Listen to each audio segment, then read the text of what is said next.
You're tuned in to East Tennessee's premier sports radio call-in show. This is The Drive.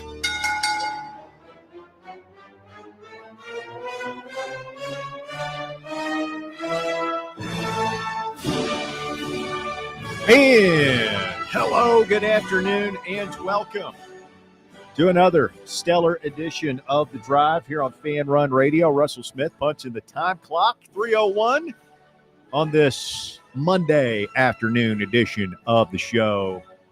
It's warm. It's not too hot. Last night was stupid hot. That was the first time this year that I've just been like, all right, this sucks. Did you go out at all this morning and walk or do your regular stuff? No, I didn't. I had some other things going on. Was it like that earlier? I had to be outside around 9:30 for about an hour working on something. Thick, Yeah. humid, Yeah. muggy. I think you could – it's you only feel it down here in the southeastern I U.S. felt it last night. I was over at my parents' house for a little Sunday dinner and was out Impressive. with my little 3-year-old nephew's out running around. I'm out there with him, and I was like, Wear him out. this sucks. I'm going inside. This is not good. Got all sweaty. Yeah, and I'm not doing anything. I'm just sitting there. I'm Right. got that weird chest sweat thing happening. Just gross. But yeah, it's good Nature's now. air conditioning, Russ. What are you talking about? Sweating's not gross. Too much of it can be. There's nothing better than working up a good sweat. There's nothing better than working up a good sweat. Sometimes, yeah. Get out, do a little bit of work, get a good sweat going. You feel better, get the blood moving. I think there are lots of things better than working up a good sweat. A good sweat has its place. Hey, it makes that lawn mowing beer, that post lawn mowing beer, taste that much better. It does.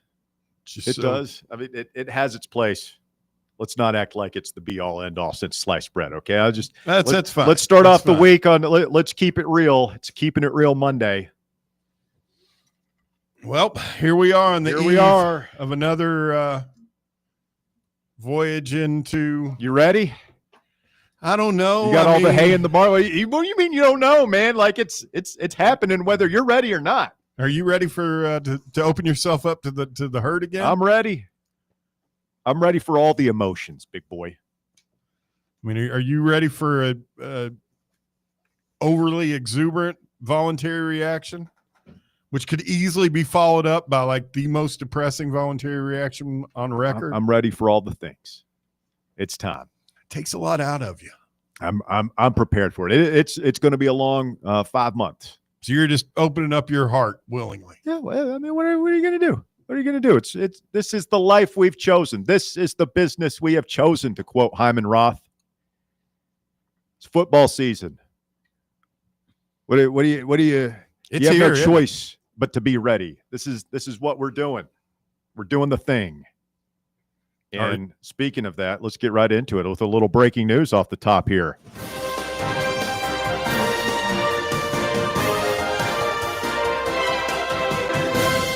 Tennessee receives its 22nd commitment of the class of 2026 today. Joel Wyatt Let's go. from Murfreesboro committing to Tennessee. He is a consensus 4-star athlete.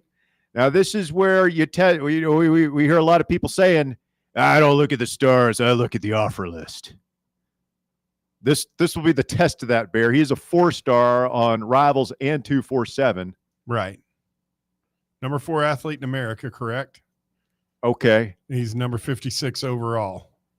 He chooses Tennessee over Vanderbilt. There's a few other schools you're leaving off that list. Oh, But no, he had lots of Vanderbilt, offers, but he chose Louisville, Tennessee over Vanderbilt. Those were the two schools. LSU. Those were his 2 finalists. See, you're doing a thing. Yeah, absolutely you are. Oh, I don't know. I just saw his offer list. I didn't realize that it came down to us and Vanderbilt. I mean, it's been us and Vanderbilt. I mean, don't get me wrong. It was a weird recruitment. I mean, I absolutely hate Vanderbilt. However, as a father, if you have a son who is capable all of, sorts of rationalization. I love the recruiting fan brain. well, I'm just saying, you got to think intelligent. You got to think bigger Character. than football. I mean, what have we been dealing with for the past week? What did Fulmer say? I want a team that has character, not a bunch of characters. I butchered that, but he had both. he did. And when you have both, you can win a lot of hardware. So it's a weird. It's a very strange recruitment. Listen. I'm not being a wet blanket here. I've never even heard of this kid. You get a 4-star. He is 4-star in-state commitment. This is good. Obviously, he went to that Bell Buckle. Have you kept up at all with what's happening at Bell Buckle Webb School and Bell Buckle, Mid-State? They had to cancel their football season. How come? Really? Because all their players left. They had a bunch of players leave, a bunch of weird things go on, and they're like, "Yeah, we don't have enough players to safely play a football season." Like 30 kids. You can't do that. And so it's the Webb School in Bell Buckle? Yeah, this is where High Keon Johnson went to high school. Is it affiliated with Webb School of Knox? No. Not even in the slightest. No. And so he goes to Oakland now, where he's going to be at a much better football school. In their state powerhouse. Mm-hmm. Home of Juwan Jennings, correct? Yes. Yeah. A bunch of players have gone there through the years. So he chooses Tennessee over Vanderbilt. Had 25 offers. He's 6'4", 195, tall, rangy kid. And apparently his deal was he wants to be a safety. We got room open at the end, my friend. Come on in. I think most schools project him as a wide receiver or maybe even a linebacker once he puts on weight. And Vanderbilt was like, "Yeah, you can do whatever you want. Like you're a player that we don't typically get to recruit." So they're just like, whatever. And I think Tennessee basically came back and said, "Yeah, you can play safety."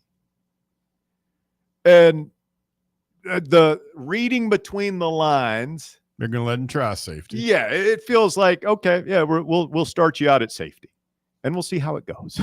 And if you put on 30 pounds of weight, and in the second year you're 6'4", 220 pounds, you're probably not going to be a safety. But for now, we'll tell you what you want to hear to get you in the boat. What is he now, like 220? I mean, 195. 195? That'd be a lot to get up to there. What's the most? Put on maybe 40 pounds? Put on 40 pounds. He's kind of a tweener, isn't he? Yeah. It's interesting. If he could put on like 65 pounds, he'd edge rusher you. He must be able to run to be rated as highly as he is. Also had offers from Oklahoma, Louisville, Mississippi State, Georgia, and LSU sniffing around. So this is a big one for Tennessee. And it also helps. He's a 4-star on all the services. So it helps you with your blue chip ratio, which I've been tracking a lot lately. We now have 12 4- and 5-star players committed to this class and 10 3-stars. So that's going to continue to increase your blue chip ratio. I heard something very sobering this morning. Oh, dear. Sobering. Tennessee is a very talented football team. However, more than half the team are freshmen. Yeah, I saw Adam Sparks had an article about that. Is it freshmen or freshmen and sophomores? Well, freshmen, redshirt freshmen. First and second year guys is how I took it. Yeah. Guys that haven't been blooded in the battle of Southeastern Conference football. Well, glass half empty. These guys are 100% not going to be experienced. They're not going to, have gone through the wars like you're saying. But on the other hand, in a world where guys transfer a lot quicker and a lot easier, if they're all young and they all have a chance to get playing time sooner, that probably helps us keep them in the long run. Yeah, but in this league, there's such a tiny, tiny margin for error in the talent you're playing against week in and week out, even against some of the lesser thans. Is that this isn't the place where you're trying to learn on the job in the middle of the season. Well, if we've got 40 guys on the roster who are first or second year players, I think you just understand that roughly half of those guys are probably going to hit the portal and go somewhere else. Mm-hmm. And the hope has to be that you can keep the best ones, that you identify the best ones and you retain them, you develop them. Yeah. And they stick with you and become upperclassmen. It's a weird time we're living in, how all this works now. It used to be all those guys, they were just stuck. You know, you had plenty of time to figure out who was going to be good. Well, yeah, you could tell guys anything in the recruiting process. Oh, yeah, you be safety, you play whatever you want. And then you get them in. Like, you didn't have to fool with it. You just be like, oh, yeah, I know I told you were going to be a safety, but you're a wide receiver, so just go on over there now. Oh, you don't like it? Well, you can not play. You can transfer and sit out the entire season. Yeah, they went like Full Metal Drill Sergeant Full Metal Jacket on him once they got here. Got behind the closed doors, but it's not like that anymore. And then there were guys that, you know, and it's something people are so impatient now, but there were players who it took, you know, 2, sometimes 3 years to really develop. And we may have only gotten 1 or 2 really great years out of them, but. Magic Mike says, I just don't want to hear Heupel say on that first road trip, quote, we only have 5 kids that have ever been on a plane. It's critical. That's very Butch-esque. That's what he said. That was his line, right? Yeah. We got a bunch of guys that never been on a plane before. How could we be expected to compete? We got so many guys who have never flown. It's inexcusable. It is. That's inexcusable. Big news today out of Boulder, Colorado. Deion Sanders announces today that he has undergone surgery to remove his bladder after doctors discovered a tumor there. Sanders says since the surgery, there are no traces of cancer, and he will continue to coach this season. Mm-hmm. Congratulations, man. It's unbelievable. Mm-hmm. Well, no idea. Bladder cancer's that's one of those ones it can kill you fast. Mm-hmm. So, and I'll ask Dr. Bear to come into the OR here, but try and ask this the most discreet way. What happened? Like, how do you pee without a bladder? There's 2 different things I think you can do. He could, you know, have like a tube coming out of his side, going into a bag, kind of like a Colostomy bag? Yeah, but for urine. And or you can do what Deion said. He said it at some point. From now on, he was dependent on Depends. I'm not laughing. It's a funny way to put a horrible thing. Yeah. You don't, when you get. Well, I'm just, you know, thank God he's okay. Yeah. He's 56 years old. He's way too young to be dealing with all of these health problems. I'm glad that the cancer is not there, but this does not seem like something you can coach with. Sure you can. What's he supposed to do? Just go sit at home, locked away forever now? No, there's a big in between not being able to coach D1 football and what you just said. I think he can coach. He needs to be really careful about the biggest thing he needs to be careful about. He doesn't need to get hit. Well, yeah. On the sidelines. I mean, he looked, I've never seen Deion, you know, he's lost a ton of weight and he looked kind of fragile for the first time ever. Because he's always been, for most of my life, just larger than life. So answering questions today at the Touchdown Club in the athletic center there. He appeared with his doctor, his oncologist, and said he lost about 25 pounds. Said it's been a hectic journey, but he intends to keep coaching. 57, largely out of the public eye in recent months, save for an appearance at Big 12 Media Days earlier this month, and said that I guess he didn't tell his children because he wanted them to be able to focus on the upcoming NFL draft. I mean, I get it. But they probably knew something was obviously wrong. Yeah, I mean, in May, he said he had lost 14 pounds and had been limited in his contact around the program during spring and summer workouts. Again, this just seems like a lot. I hope the guy's okay, but man, I can't help but wonder if he does coach this season, if this will be his last go round. It might be, especially on top of what happened to him a couple years ago with him being in the hospital. I think they almost or did have to amputate his foot something along those lines. Half of it, like half of his foot or something. Yeah. Like he's gone through he's had a couple of health scares in the past 3 or 4 years, and this one on top of it. And you got to credit him. Like, he goes in front of the media, tells everyone this, and is like kind of joking about it, about like, hey man, like like I'm probably going to have to I might be wearing diapers. If there's a porta potty on the sideline, like, you know what it's there for. And that's just the fact of it. And he's being open about it and letting everyone know. That's the issue. They won't have a porta potty because your bladder is a storage container in this situation. Imagine walking in that porta potty in front of 60,000 people. They all know it's you. I mean, you talk about stage fright.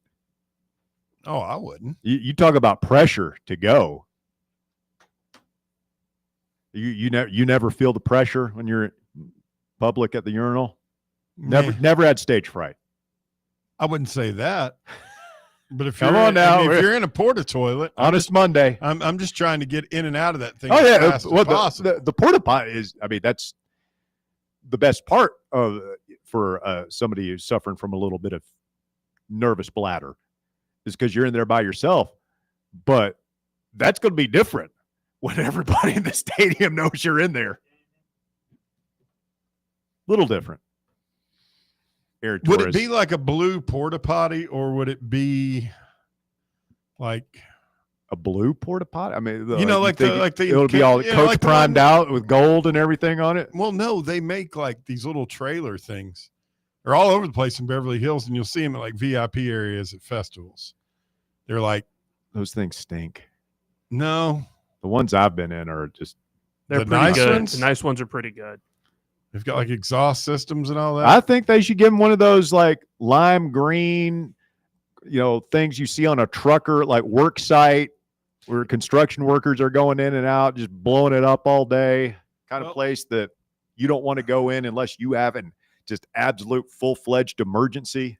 Well, again, given his issue, it's not like he feels the urge to pee and then has to go pee. So it just goes right through him? I think so.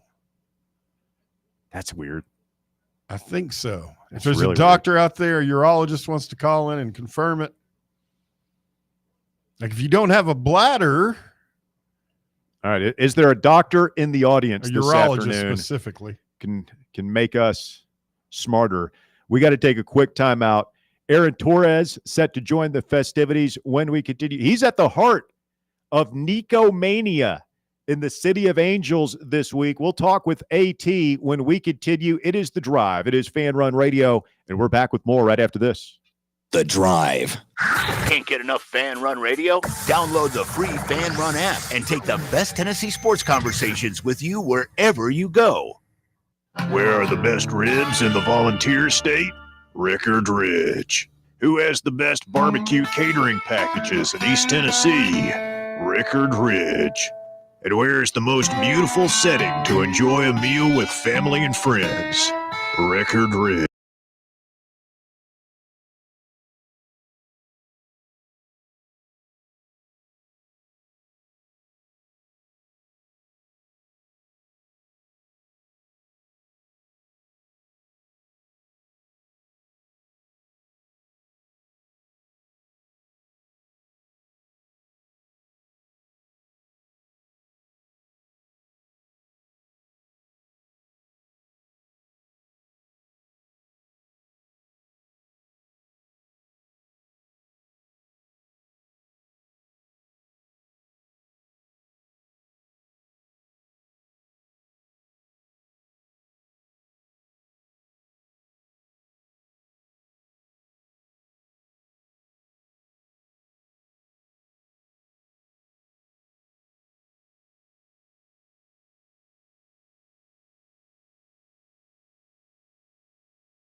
school football contacts listening to the show today says that two of the big D1 lineman prospects from Webb School and Bell Buckle ended up at Catholic. Yeah, Wonder how that could have happened. Parents are from Canada. probably that hiring of the former Bearden High School coach and off the Matt Lowe tree is bearing 4 or 5-star lineman fruit from my alma mater. We got the Jamborees next week, I believe. It's next week or the week after. So high school football is just, I mean, you want to talk about college camp opening up tomorrow. We've got the Hall of Fame game Thursday night. Hendon Hooker's probably going to play a lot in that thing. High school football just around the corner. We are in the thick of it. And let's welcome in our buddy Aaron Torres from Fox Sports Radio and Aaron Torres Online. AT, good afternoon. How are you, sir? Man, I know we're in the thick of it when Russ and Bear give me a call and say, "Hey, Torres, can you come on?" The days of breaking down the college baseball transfer portal, I think they're over, Russ. I think we got football to talk about, man. Well, I mean, we're breaking down our local high school athletic rosters. I heard. So, I mean, that's high entertainment. Canadian got imports that were just itching to play at Catholic schools in Knoxville. Nothing fishy about that at all. That's okay. None, absolutely none at all. The other thing that causes so much interest anymore in Tennessee high school football is a lot of these kids are getting recruited in the state, and then they're going on and playing like Power 4 from all the, especially the private schools. Yeah, it's a good stopover point. A lot of good high school programs here in East Tennessee. Aaron, hope you're doing well, my friend. Are you ready for some football? Yeah, man. Yeah, it's funny. I had the realization live on my Saturday show. What you just said is that the Hall of Fame game is this weekend now, or this week, excuse me. Now, I know there's a local tie with the Hendon Hooker stuff. I didn't even put 2 and 2 together.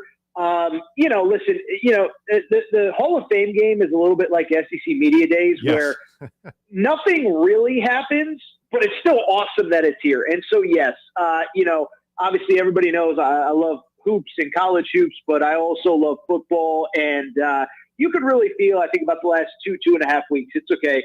You could feel training camps are opening, press conferences are happening. And there's still, we still got another 3-4 weeks before we get actual results that matter.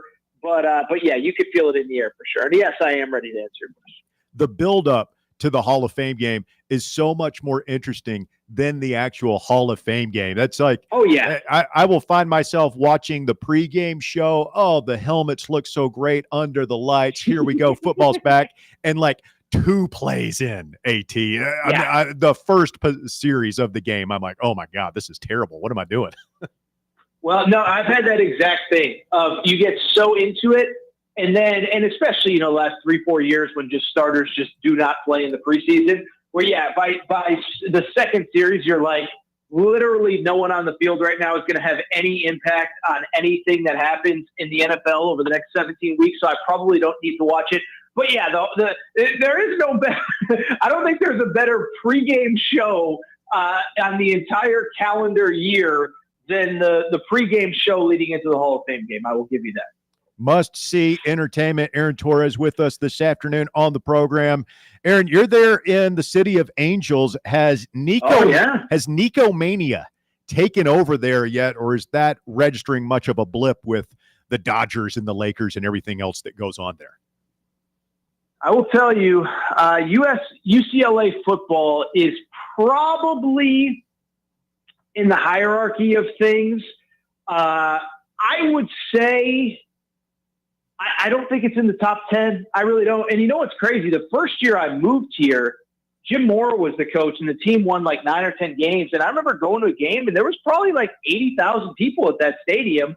And it wasn't because they were all opposing fans. And I don't know exactly what has happened, but apparently I'll say this.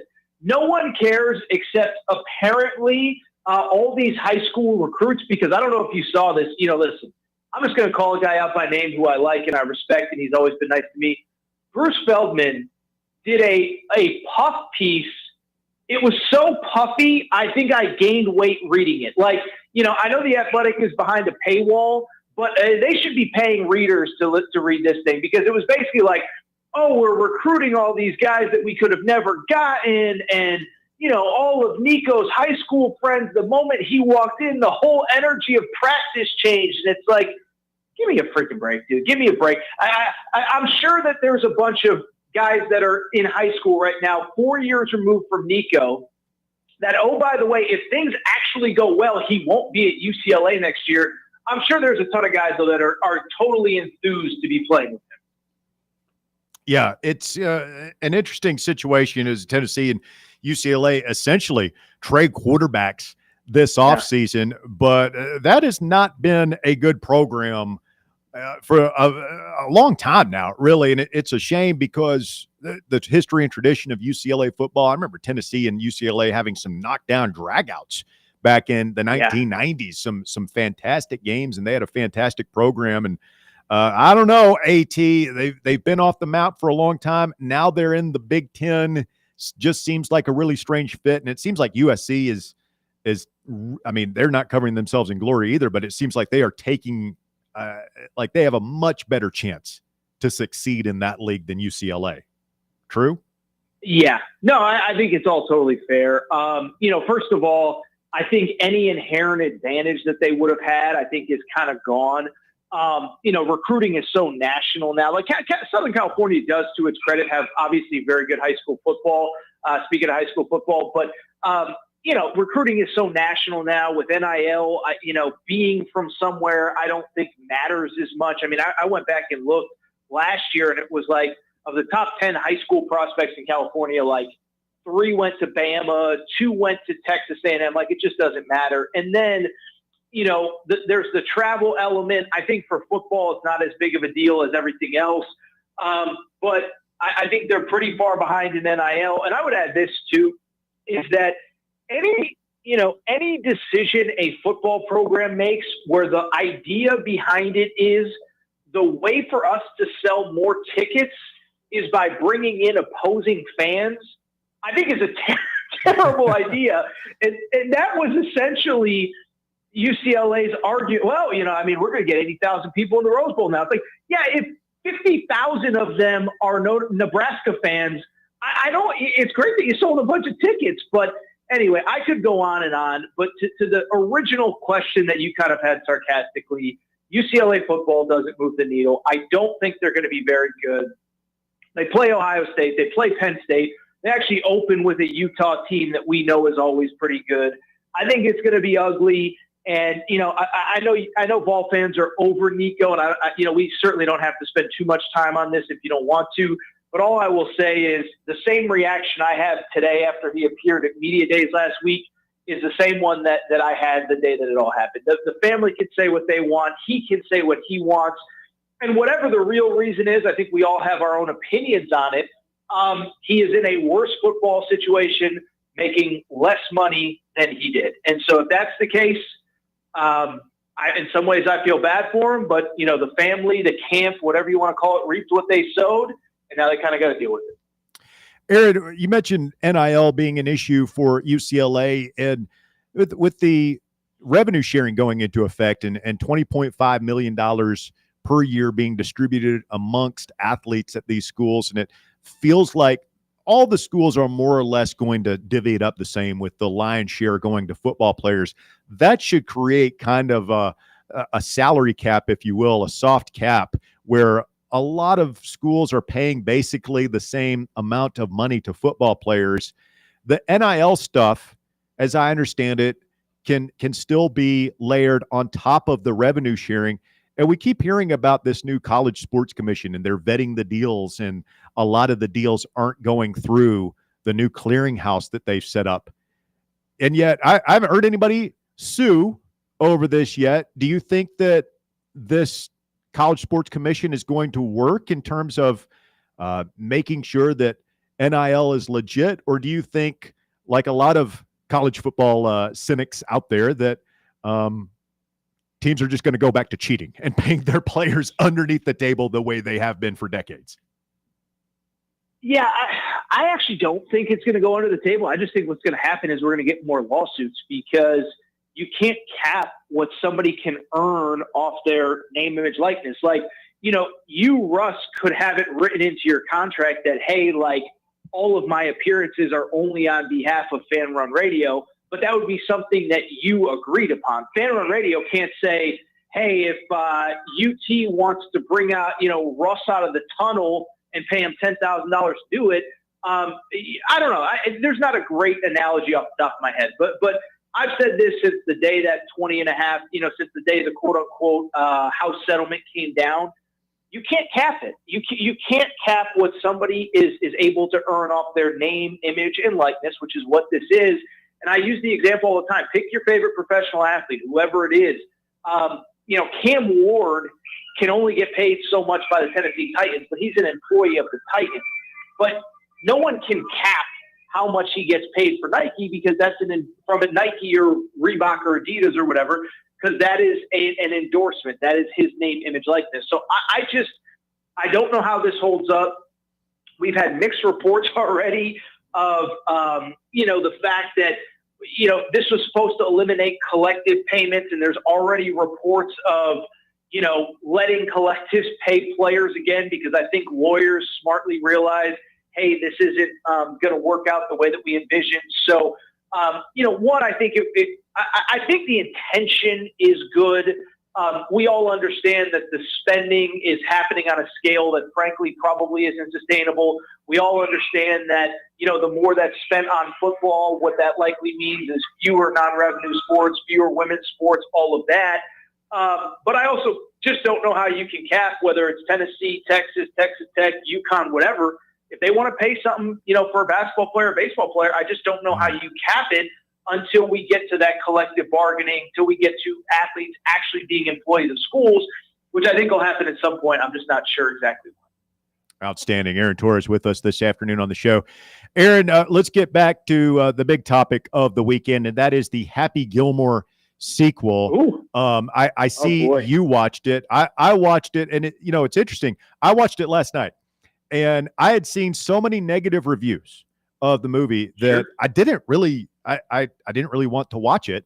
And my wife kind of talked me into it, and we watched it. I had a rollicking good time watching Happy Gilmore 2. I found it thoroughly enjoyable. What say you? Hey, congrats on not having a stick in your you-know-what, Russ. Let me say this, and this is a big rant I went on today on my show. By the way, I think this show and my show are the only ones that covered Nico Iamaleava at Big Ten Media Day and Happy Gilmore 2. So congrats to you and I. I think we're the only two shows in America that covered both of those topics today. Anyway, my argument for people who are complaining about Happy Gilmore, the original movie is about a hockey player who isn't allowed to play hockey because he tried to stab someone with his skate. Okay. Yeah. Were you expecting Gone with the Wind when you turned this on? Were you expecting The Godfather? What were you expecting when you turned on Happy Gilmore 2? And I thought a couple things. One, what's the old saying? It did its job. It served its purpose. The term that Mark Pope, the basketball coach, he understands the assignment of being the Kentucky basketball coach. Well, Happy Gilmore 2 understood the assignment. Make a few laughs, few cringy jokes. Don't take yourself too seriously. Don't get political. Give us a good chuckle. And to me, that's exactly what it did. It was fun for me Friday night. Wife and I just turned off our phones, turned off our brains. Remember that?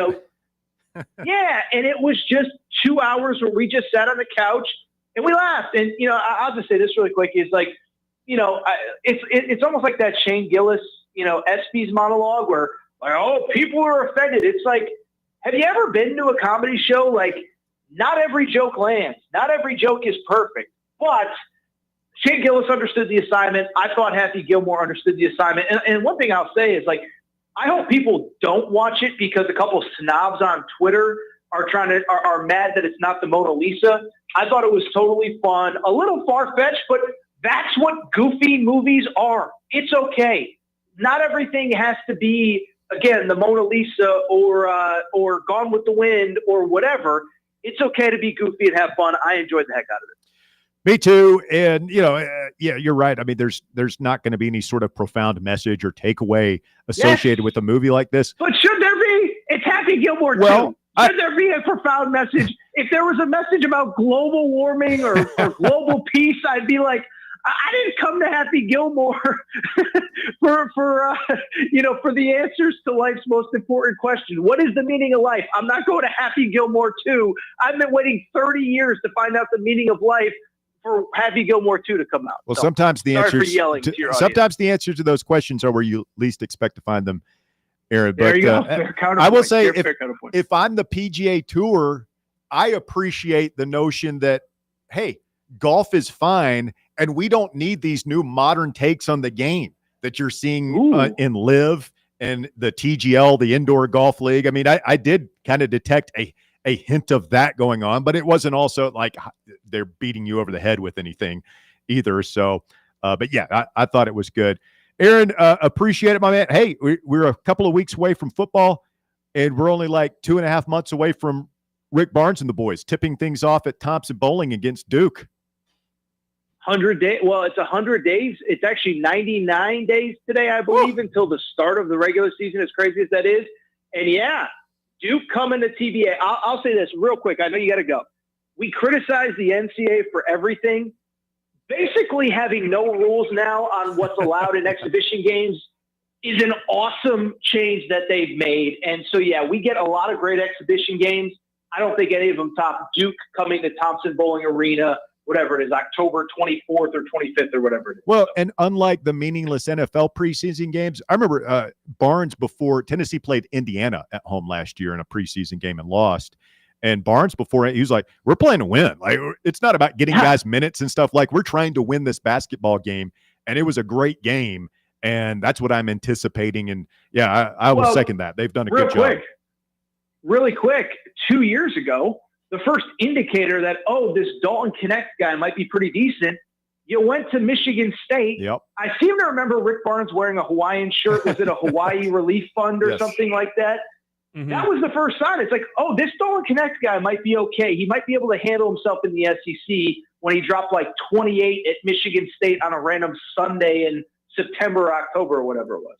Yeah, and I just put this together now. We've known this game for a couple of weeks, and that'll be Nate Amon's college debut against the team he chose Tennessee over up.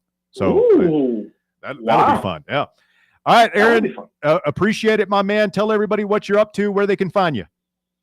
Yeah, the Aaron Torres Pod, 4 times a week, Apple, Spotify, YouTube, Fox Sports Radio Saturdays, and Aaron_Torres on Twitter. And by the way, we do have a special Tennessee Twitter page. If you are on Twitter, Torres on the Balls. That's all my Tennessee coverage. And your former quarterback has certainly given me plenty to talk about. But I talk about the actual team on the field as well, just to be clear. Okay. There you go. All right, Aaron, we'll catch up again soon. Thanks, my man. All right, take care. Aaron Torres, Fox Sports Radio. Check out the Aaron Torres podcast. Great listen there, where he talks a little bit about Nico, a little bit about Happy Gilmore. Bear, did you watch it? No, I was going to watch it last night, and I did that deal. You ever sit down in your chair and get ready to watch something, and then you just don't. You open your eyes, and it's like 2 a.m, and you think you've just blinked? Not much. It sounds like an old guy problem, but whatever. I was worn out. It was a good movie. I enjoyed it. We'll go inside it a little bit. I'll see if I can convince. I could tell you and Walker are a little bit skeptical. Oh no, I don't. I fully agree with everything Aaron said. Like, it's Adam Sandler. Yes, I'm watching this to laugh. Laugh until I can't breathe, and it's going to be like 5th grade humor. All right, stay with us. The Drive continues. Fan Run Radio, and we're back with more right after this. The Drive. Congratulations. You found Sports Radio.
sleep I last night. thought the cameos, I was not prepared for all of the cameos. I mean, it was countless. There's like everybody's in this thing.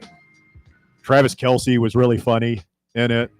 Don't spoil it. There were a bunch of guys that like I don't know that now I know. Are you familiar with the rapper Bad Bunny, Bear? Does he rap in Spanish, I believe? He does. I don't know. I've heard of him. Yeah, I've heard of the Bad young man. Bunny is like one of the stars of this movie. Like he was really good. I thought it was just some dude, and apparently people are like, no, that's Bad Bunny. I was like, oh, okay. How do you Who's get Bad Bunny? nicknamed Bad Bunny? I don't know. Well, we've talked Stage about this. name. All the good rap names are taken. Like Yeah, you we think like Ice Cube was like, yes. puffed it. Yes, he got Ice Cube, Ice T, Eazy-E, Dr. Dre. They all Snoop got Dogg, they got in on the ground floor of the rap Chuck names, D. and then by the time Puff Daddy showed up, it was like that was all that was left. And RZA. now you got P Diddy and Bad Bunny and like Fat Joe, like just You all got these terrible guys rap that, names. Like I know the one who was because he was a snitch. Takeshi 9, is that how you say it, Walker? Takeshita 6ix9ine. Yeah. Yeah, he's But yeah, the cameos were a lot of callbacks to the first one, but just like was Like- Julie Bowen in it? yes, is that the girl? Yeah, she's aged like a fine wine. Let me tell you, I'd be a creepy old man here for a minute.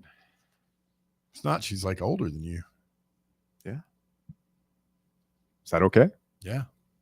But just the fun vibes of the movie, man. Like people want to have fun with the movie. People don't want to be preached at, and everything has to have some Adam Sandler, high for point. God's Yeah, sakes. it was like okay, His here's idiot friends. here's a bunch of wiener jokes, and I mean, he makes pee in your pants jokes. Steve Buscemi is urinating inside a mailbox at one point. I mean, it's good, wholesome American fun. Yeah. There were, I mean, like the plot is ridiculous of the movie. It's not a spoiler. Like he's working at a grocery store now. Like really, he goes from being a golf champion to not being able to pay his bills. I mean, come on, that's not. Well, man, that's kind of been done, I believe. Just the everyman struggle. Yeah, that's what it was. The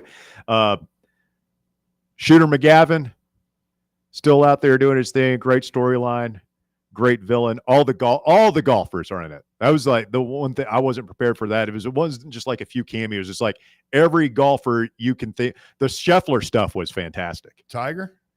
Tiger was the only one that wasn't. He's kind of aloof, isn't he?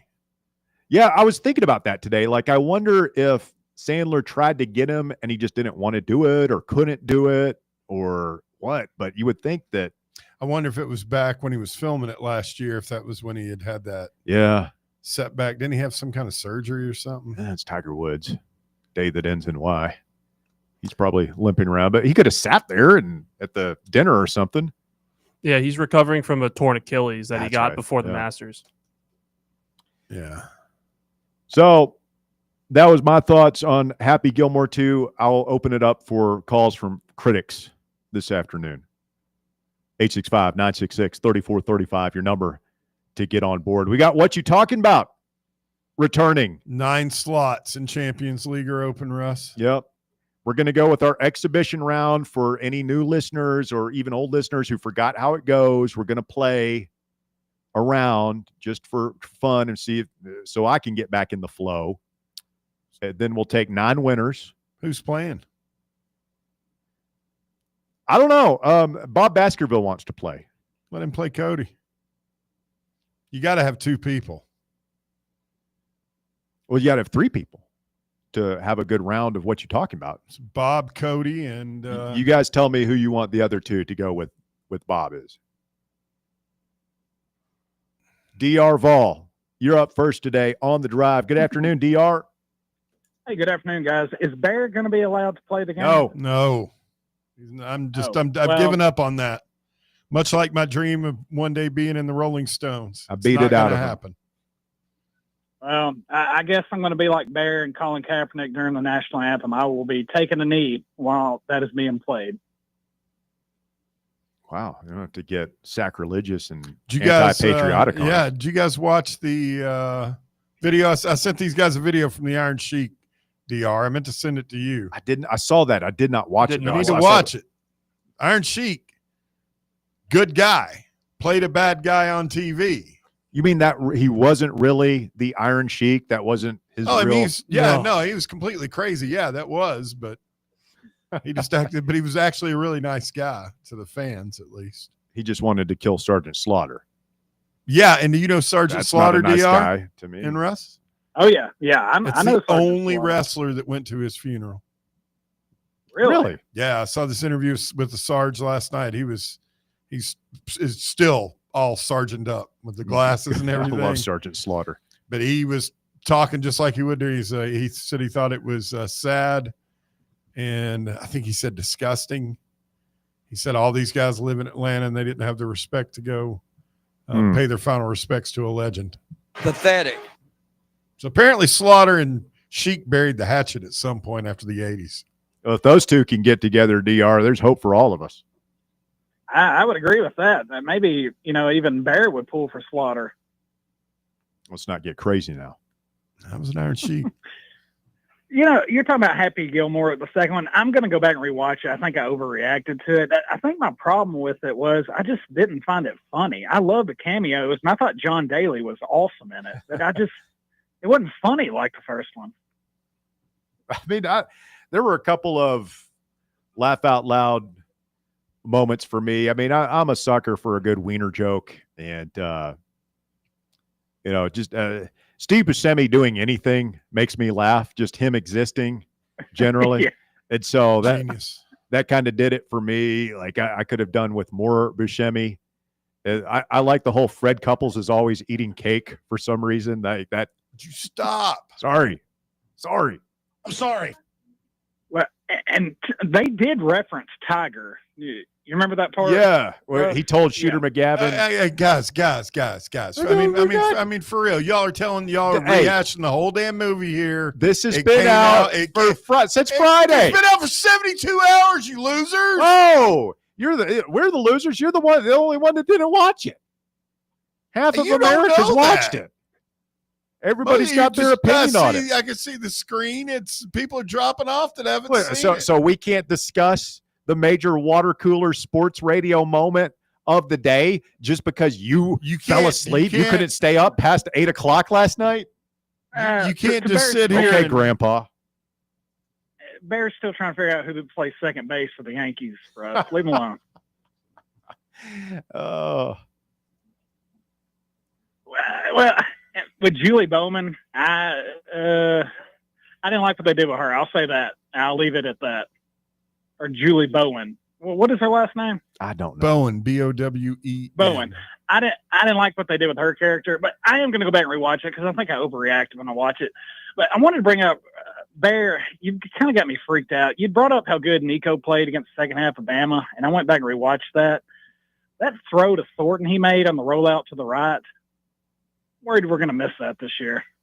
Like, I get he didn't do anything spectacular, but he did in that game. And I went back and I've been listening to the VRs and stuff like that. And I'm getting in football mode and I'm getting worried, honestly, guys.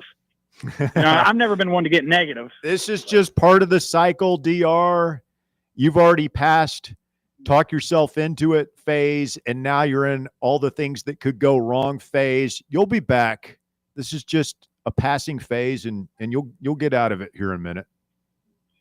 I hope so. I will say, man, I was going back and re-listening to the 22 voluntary reaction. I like to listen to that, the Bama one, and then I got to do the Shiano Sunday. But it's so funny to listen to phone calls. I sent one to T-Carp, shout out to him, where him and his dad called in at the same time. Yeah. I thought that was really cool.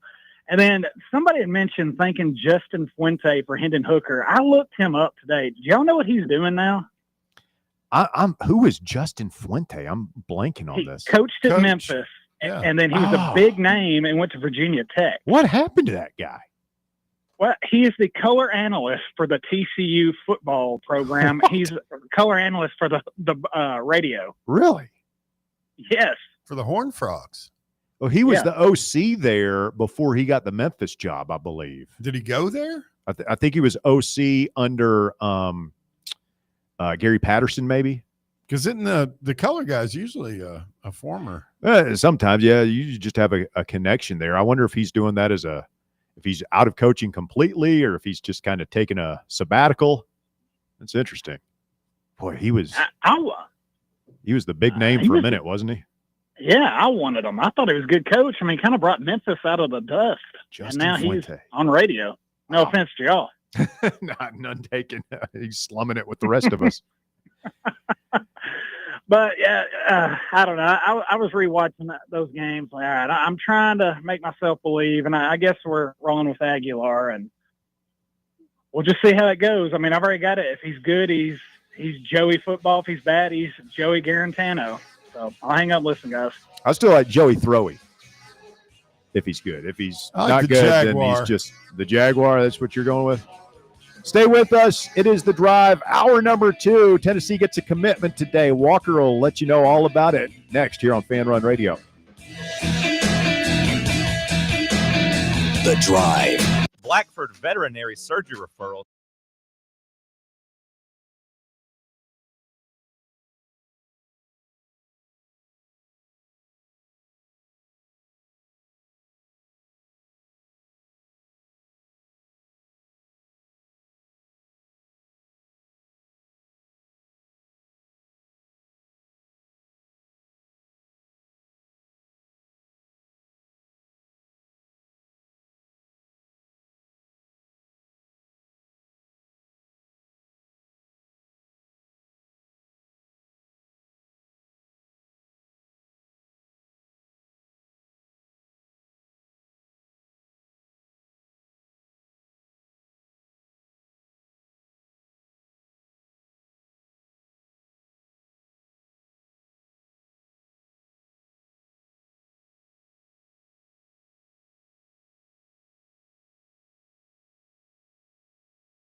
Drive's Top 4 at 4. Hour number 2 of The Drive. Top 4 at 4 is brought to you this afternoon by Knoxville Smiles. Walker Smith has the latest and the greatest. Walker, what do you got? Thank you. At number 1, 4-star athlete Joel Wyatt has committed to the University of Tennessee and Josh Heupel. Wyatt, a recent transfer to Oakland High School, emerged as a sophomore as one of the state's top playmakers when he was at Webb Bell Buckle. He is the number 2 player from the 2026 class in Tennessee, the number 5 athlete in the country, and the number 43 recruit overall, according to 24/7 Composite. He's the number 43 recruit in the country. That's big good time. get. That'll help your recruiting rankings for sure. Mm-hmm. I think we're still kind of borderline top 15, not quite in the top 10, but right within striking distance of it, depending on how a couple of these 5 stars go that we just got commitment dates for last week. Hyder and Keys, Huge. with those 2 guys. We got maybe the best class of the Heupel era. I've been thinking that this is what it's on track to be. Like, it's been a pretty successful one so far. If we flip Keys, I think that makes it. Would you take a split right now, Hyder and Keys? If I tell you you're just getting one of those guys, would we just take that, or are we gambling? I'd want Keys. I want the playmaker. You don't get to choose. It's just a split. I'll take a split. No, because I'd want Hyder. I kind of want Hyder too. I always default to a playmaker.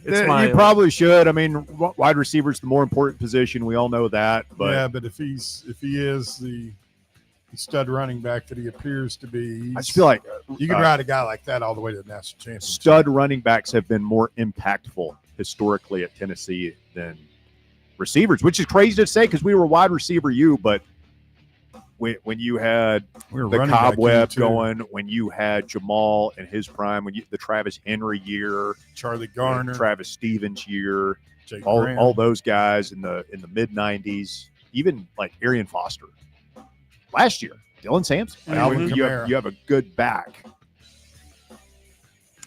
I like great backs, and I cannot lie. Tough to argue. At number 2, University of Colorado football coach Deion Sanders announced today that he had undergone surgery to remove his bladder after doctors discovered a tumor. Sanders said, since the surgery, there are no traces of cancer, and he will continue to coach this season. Good news. I mean, it's not great news. It's, we didn't know that he had bladder cancer, but if it's gone, no traces of cancer, and he's able to continue coaching. He's a lucky man. And it puts things in perspective, man. There's a lot not to like about Deion and the way he's run that program. But at the end of the day, it's football, and he's a human being and a father. And we know that he has serious health problems, right? With he's had a couple of toes removed because of blood clots and everything that happened before. Like this is something completely different, and just Has he got the diabetes? I do not know. Another level. Boy, I will if y'all don't keep bringing me this food. I got into the apple cake last night, Bear. Did you? Oh yeah. Was it a good? Twice. Was it a good addition? Yeah. It's I won't be that guy, but I guess I have to now. It's my birthday today. Happy birthday, thank Russell. you. Thank you. Happy birthday. So looking good. My wife broke out the cake she had a cake like on Saturday, I think. It was like, okay, I guess maybe on Friday. So I had birthday cake then.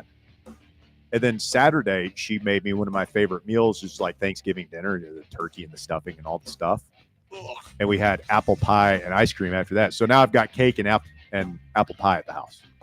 It's a dangerous And combo. then yesterday, Bear calls and says, hey, happy birthday, Dubs. Mama Bear made you an apple cake. Aww.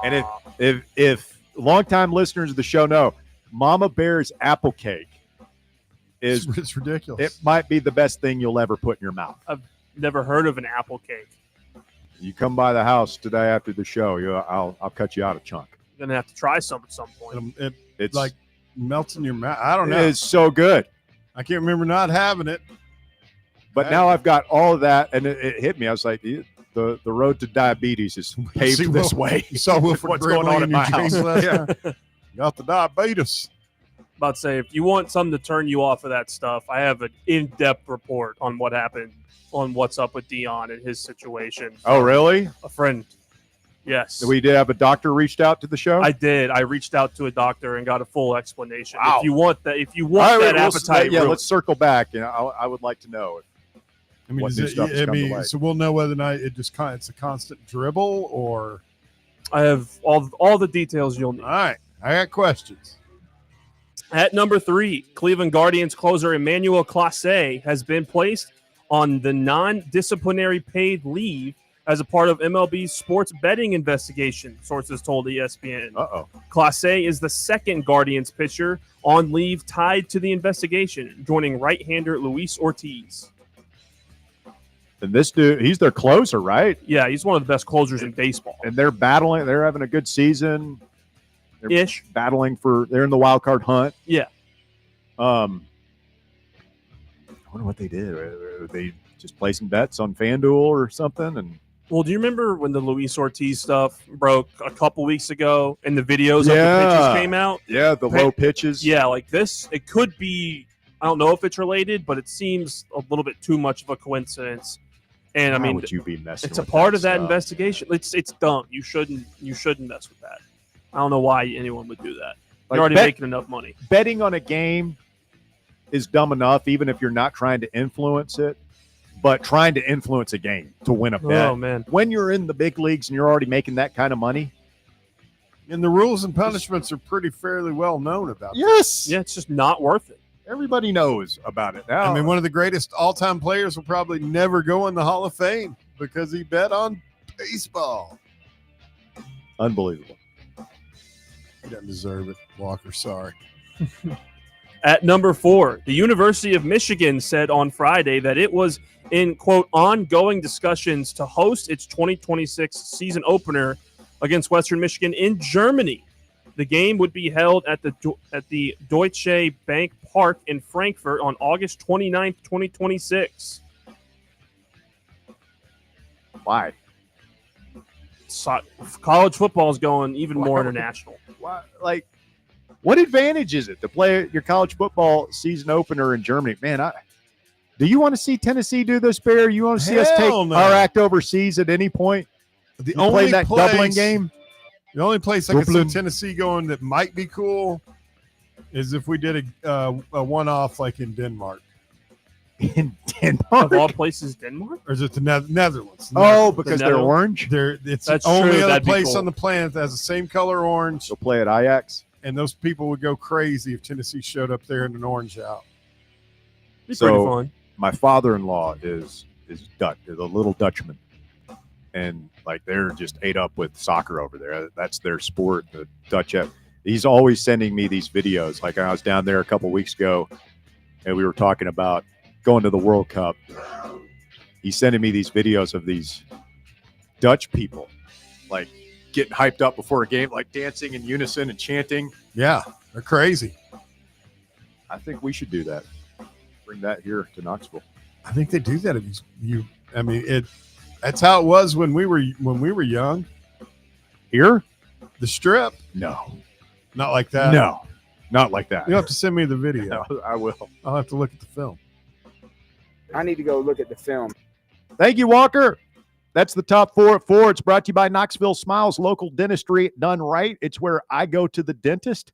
I'll have my fall appointment coming up here later in a couple of months. And I'll let you know all about it as I try to, knock on wood, stay in the no cavity club. Even if you do have a cavity, you need a filling. You need a bridge, a crown, whatever it is. They do it there. Knoxville Smiles online, knoxvillesmiles.com. You can make your appointment there. Just give them a call at 865-539-1776. Tell them Fan Run Radio sent you. Smile brighter with Knoxville Smiles. We need to go to the breaking news desk, Bear. Mm-hmm.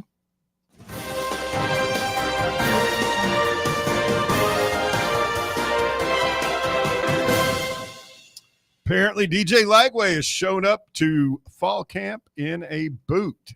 Has had a lower leg injury. A boot. Mm-hmm. And it's behind the paywall, so I can't see exactly what's going on with him. Now, wasn't it he was out of spring practice because of a shoulder injury, right? Like he wasn't, and they were very hush hush about all that. It's Little 3 injury injuries prone? in 9 months. So, All right. Well, I mean, if he's it's a walking boot, right? I mean, he's not in a wheelchair or anything. I mean, there's a long way to the season. a walking boot could be any number of. Could be any number of things. If he had an Achilles or something that was going to keep him out for the entire season, he probably wouldn't even be in that. No, he'd be in a cast, or he would have already had surgery. So maybe an ankle sprain. Maybe he had the tightrope procedure a couple of weeks. Like, we don't. It could be any number of things. And we play them in November, so there's a long time between now and then. All right, what does Dr. Walker have to say? We'll give you the Doogie Howser theme since you're young and precocious. We'll let you be Dr. Walker here. What have we learned about Dion's condition? Okay, so according to my sources, he had to get what you call a neobladder, where you create a bladder using bowel, but those are a pain and they're really tough to do. He had a neobladder? Yeah. It's like a made-up bladder. Apparently, it's really hard to do. So they're gonna. Okay, so I see what that makes sense. Like, yeah, but you're talking about he had like it's kind of like having 2 massive major surgeries all in one. If they take part of your bowel, then they're gonna. What is your bowel? I know that's where you poop, but like that's bowel. I think it's like it's where I had my surgery. Is it made out of the same stuff they make a bladder out of? I would say similar enough. Same tissue? Yeah, pretty much. Stretchy. Apparently, it has an 88% complication rate. Like, it's a major surgery. That feels like something that here in 30 years, the AI robot will be able to like fashion you one out of some kind of space age mesh. Here's a new bladder for you. It's also like robbing Peter to pay Paul. Like you really need your bowel. You need your bowel. And you need all of it. It's not good anytime it's like your garden hose at the house, Russ. If you run over it with the lawnmower and you got to put the new end of the hose piece on it. Yeah, it still works, but man, it was a lot better when it was a full 30 to 40 feet instead of 28. You don't want to shorten stuff. Go ahead, Walker. Some other notes was he's a resident. All right, I believe it was awful. Category 2 muscle invasive bladder cancer. Really? That we don't know this for sure, but he probably had to get chemo before doing the surgery. Man, bless his heart. Yeah, really, really tough. Did they say a stage? No, all I got. I don't think he said a stage. It'd be interesting. It's one of the things when they find something like that. I've got some friends over at the center that I talk to, but yeah, when they find something there, it's got to go. Mm-hmm. As they said about Big V, about Vito. Remember? It's got to go. It's got to go. It'll kill you dead quick. Yep. It's about all the notes I have. That's good. All right. Other than thank you for Walker's friend, the urologist who could you text him back and ask him, if you don't have that, if you just don't have a bladder. Is it a him? It's not a him. Oh, it's her. How would you feel about going to see a female urologist? I don't care. I got over that 4 years ago. I don't care. I want the smartest, most accomplished doctor I can get in to see. Yep. That makes sense. Like I know I shouldn't care. And like I guess you could even make an argument you would almost rather have a female, but I don't know. I trust it. It's you take your car to a mechanic. If you're driving a Honda, I want somebody who specializes in Hondas, Let me explain this to you. If you have to have any kind of like major surgery like that, like I would imagine there was roughly around 12 to 14 people 4 years ago in that room with me. Say good 70% of them were women. Were they were just operating on your lung though? Yeah, dude. But I mean, you go in there. You're naked. You were not ashamed at all about people seeing your weenie. You don't care. You don't. You don't get to request a male to come in and take out the catheter after major surgery. Well, oh man. It's always that's one thing. Like, it's always some female. I could deal with anything. You got to cut me man. open. You got to do like take a leg off. I got to give a kidney up. I got to have my face operated on. I think I could deal with any of that. The catheter thing terrifies me. I can't even imagine. That doing terrifies that. me. Oh, That's man. like the most scary medical procedure is just like getting one, having one out, in or out, really. Well, usually you're asleep when they put it in, but coming out is, I mean, it's not fun, but it's not nearly as bad as the other stuff. Really? How long does it take? Oh, maybe like just a matter of seconds. Oh, God. I literally, Ugh. I literally just grabbed my toothbrush out of the case and just bit down on it Oh my God. as hard as I could. And That's then so just, bad. that was the noise I usually make. I got to get my annual checkup the end of next month. My mom was impressing upon me the need to ask about a colonoscopy. I've never had a colonoscopy, and apparently you need to 45 have is one. the age when you're supposed to ask about that. You need to have one. It's very simple. I'm sure we'll talk about this more in November, Colon Cancer Awareness Month. Absolutely. Let's put it this way. All that crazy, because you know most of the gory details about what I went through last fall. Had I gone and gotten my colonoscopy when I was supposed to at age 45, I never would have had to have that major surgery last fall. All right. Well, I'll ask the doc about it. Hey, Colonoscopy's not bad, man. You don't have to drink the stuff anymore. They give you pills now. I guess I'll wait until after he takes off the rubber gloves. Like, hey, doc, that was so much fun. What about a colonoscopy?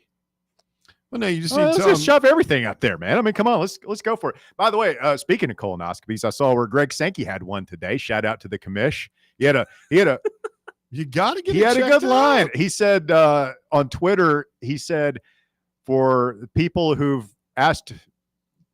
told me through the years that I should shove something up there, today you got your wish.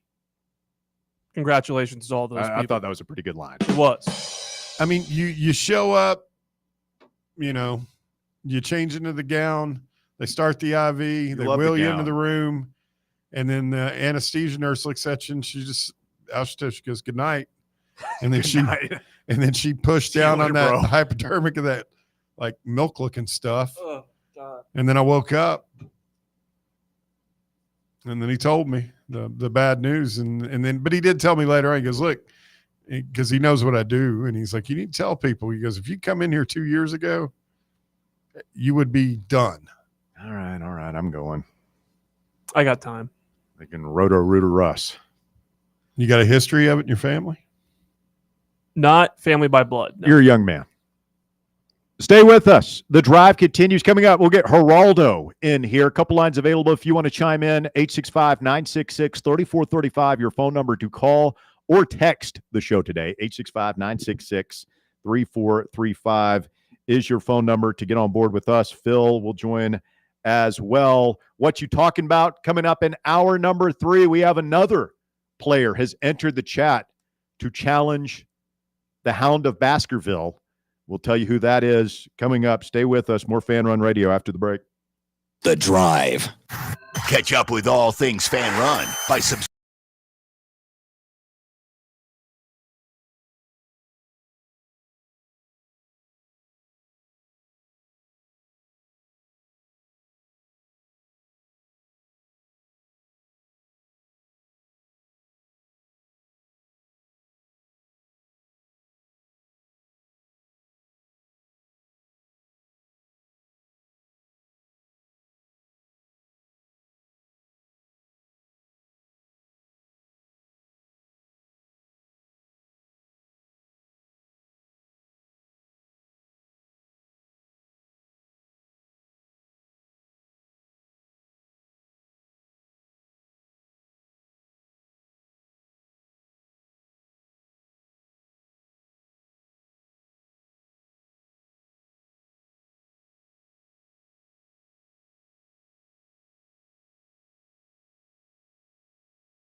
free Fan Run app, a variety of ways for you to experience the program. We got a podcast that we release each and every day. If you miss any of the show, you can go back and check it out later at your leisure.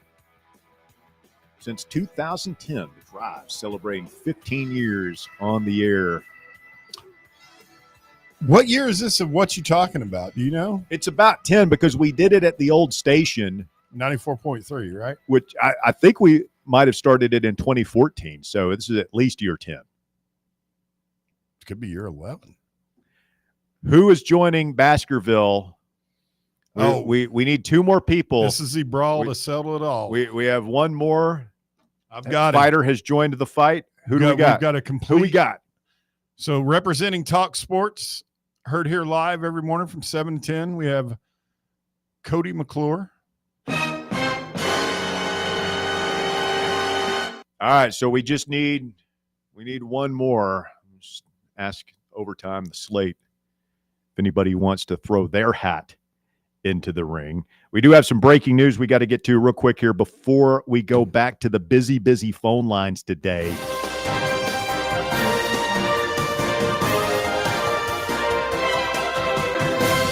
Big news out of the Mid-State where the Tennessee Titans have waived wide receiver Treylon Burks. That's cold-blooded. How's it cold-blooded? The dude's been in call him body cast Burks. That guy's been hurt pretty much every time he steps on the field. Oh, it just sucks. They call me Mr. Glass. He doesn't suck. He just can't quit getting broken. No, I mean, it sucks that he gets cut right after getting hurt. Look, what sucks is we traded AJ It's a cold Brown. business. It's a cold business, and you are correct. It was the Titans had a run of 3 first-round picks. The Titans, since 2016, the last 10 years, have been pretty good with the first-round picks, except for 2020 through 2022.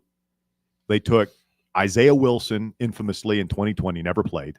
They took Caleb Farley in 2021, who has hardly ever played. And then they took Burks in 2022. One kid with a broke back and another one's injury prone, and the first one was a complete psychopath. Yeah, I mean, like the 3 years before that were pretty good. The 3 years after that, we'll see. The jury's still out, but I think Skoronski and Latham they've already done more than those other 3. Yeah, those were the last 3 of John Robinson's tenure. And wow, he didn't exactly cover himself in glory. I thought Burks was a fine receiver at Arkansas. Like he had a couple of big games there. Wasn't he? When he no Miss receiver? No, he was at Arkansas. But I didn't think he was first round worthy. Like he wasn't that fast. He wasn't worthy to trade away AJ Brown and then look at us with a straight face and say this is his replacement. AJ Brown went to Ole Miss. But maybe that's what it was. I thought that Burks, when I read the story at the beginning of camp last week about how he was healthy for the first time in a long time and feeling great and looking for, I was like, oh, this is the kiss of death. And it was like the next day that he tore up his shoulder. So they can waive him guy. even though he got hurt. They don't have to put him on IR. Or? Yeah, pretty much. They just put Evidently. him on waivers. All right. And with Lagway, Trey Wallace is telling us that it is just, quote, a minor calf injury. Hopefully it's the kind of thing that isn't major and won't hurt him long term, but is just nagging enough to where he won't be able to sprint this season, and it kind of holds him back that way. Does that make me a bad person for wishing that? Not at all. No, not at all. When calf injuries have been, they're Aaron Rodgers had that. Aaron Rodgers had it a little bit before, and Tyrese Halliburton had calf strain. Leads to a torn Achilles. Well, you don't want that. You don't want that. So keep him iced. Don't let him play. Let's go back to the busy phone lines this afternoon and talk to Geraldo. Good afternoon, Geraldo. You're on the drive. Oh. Is that the Jaguar? Yes, baby. Joey Jaguar. Yeah. The Jaguar. Jaguar. Okay, buddy. Hey, so I really hate this about DJ Lagway. That's what I was calling about. This is just You hate to see this. Okay, let's not wish ill will. I mean, that's somebody's son, Geraldo. It is awful that their son, who plays for the Florida Gators, our most hated rival, is going through this. You just hate, because you want the best out of them anytime you play them. Like you were saying, it's at the end of the year. Maybe he has a tendency to be banged up, and maybe because we know that Florida has a bunch of front runners, that if they lose some games at the beginning, they're just going to not even care by November. Who knows what could happen? I'm just hoping the best for this young man. Bad shoulder because he's overcompensating for a hernia. And then this, so bad. I hate that. I hate it. I can tell. You sound very distraught, very tore up. Hang in there, Geraldo. He'll be okay. Speaking of okay, and you were talking about male nurses, this is why you also contacted me to give you baths when you were recovering, because you wanted a male to do it, and I was happy to do it. It is weird, the things we're particular about, on a woman to cut your hair, woman to give you a bath, but a man to look at your junk when there's something wrong with it. That's just, I think that's a you thing. It's not. I think that's the way most people. A bunch of people. I think that's the way heard most that people from feel. before. Yeah. Ask people that have been in that situation. I'm with Bear in this situation. I want the best looking at it. I don't care who it is. I said the most talented, smartest, most accomplished medical professional. That's what I said. Now, I will say that it was a smoke show on the ICU ward at the hospital in Nashville. McClure was there every night religiously, sitting bedside with me. Guys, what are some camp storylines that you're looking forward to? I can't wait. Like, I feel it in my body. I feel it. It's here. Football around the corner. What's your camp storyline, sir? I think love you so much. Thank you, Goodbye. Geraldo. Appreciate you. There'll be at least one younger guy that kind of makes some noise. Yeah. We'll convince ourselves that he's going to be like the next Jamal Lewis. I think the Boo Carter stuff will be the big storyline tomorrow and Wednesday. And then hopefully that just settles itself one way or the other by the end of the week. Hopefully, yeah. I mean, the quarterback thing obviously is going to be the focal point. I just don't think we're going to get much information on that. When Peyton Manning and Brandon Stewart were battling it out back in the day, when Casey Clausen and those guys, Joey Matthews, those guys, like AJ Suggs, you could go to practice and the media could see you knew who was doing well. And those days are just gone, man. And it's not even a Heupel thing. It's just that it's been long gone for well over 10 years now. And these coaches aren't going to tell you. So I just don't anticipate really knowing much about the QB. I mean, we'll know, I think, who's going to start the first couple of games and stuff. But I don't know that we're going to have like, oh, man, this dude's doing really well. Or he's doing. It's completely stupid. I read a tweet right before we went to air. It's a guy I follow on Twitter. He covers the 49ers. And I guess Kittle caught some kind of swing pass, and the guy was describing the play. How he made it to the corner, and then took off down the sidelines and showboated, high stepped it into the last 10 yards into the end zone. The fans are going crazy, and I'm like, things you would never see in college football.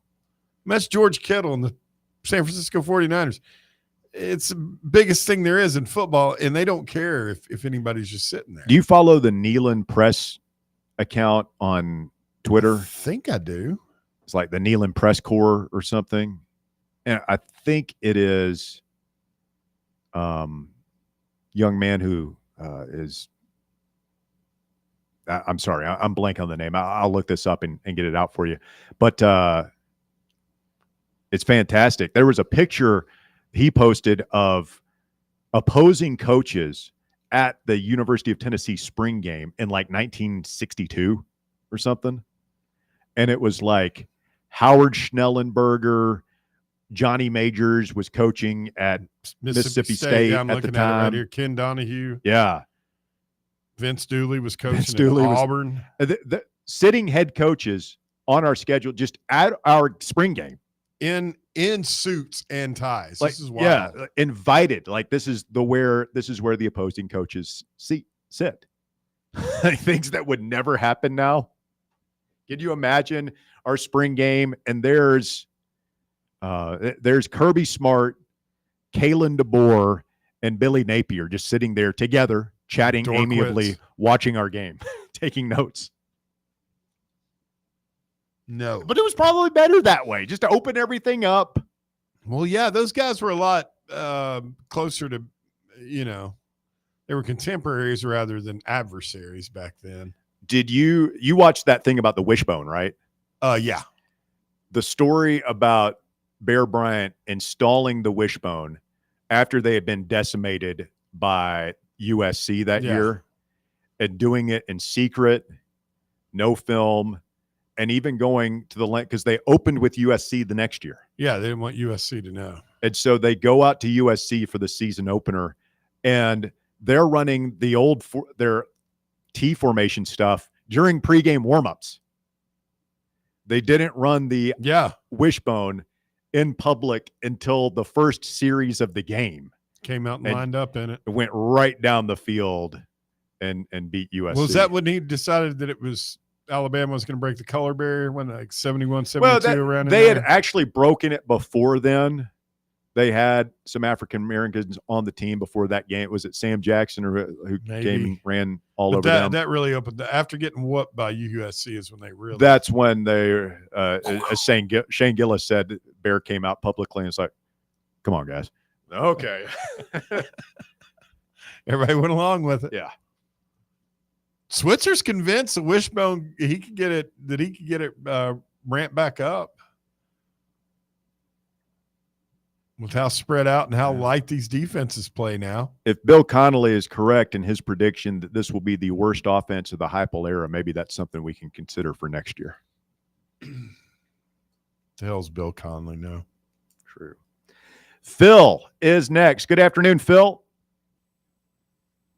What you say, David? What's up, Philly? How you and Bear Bryant?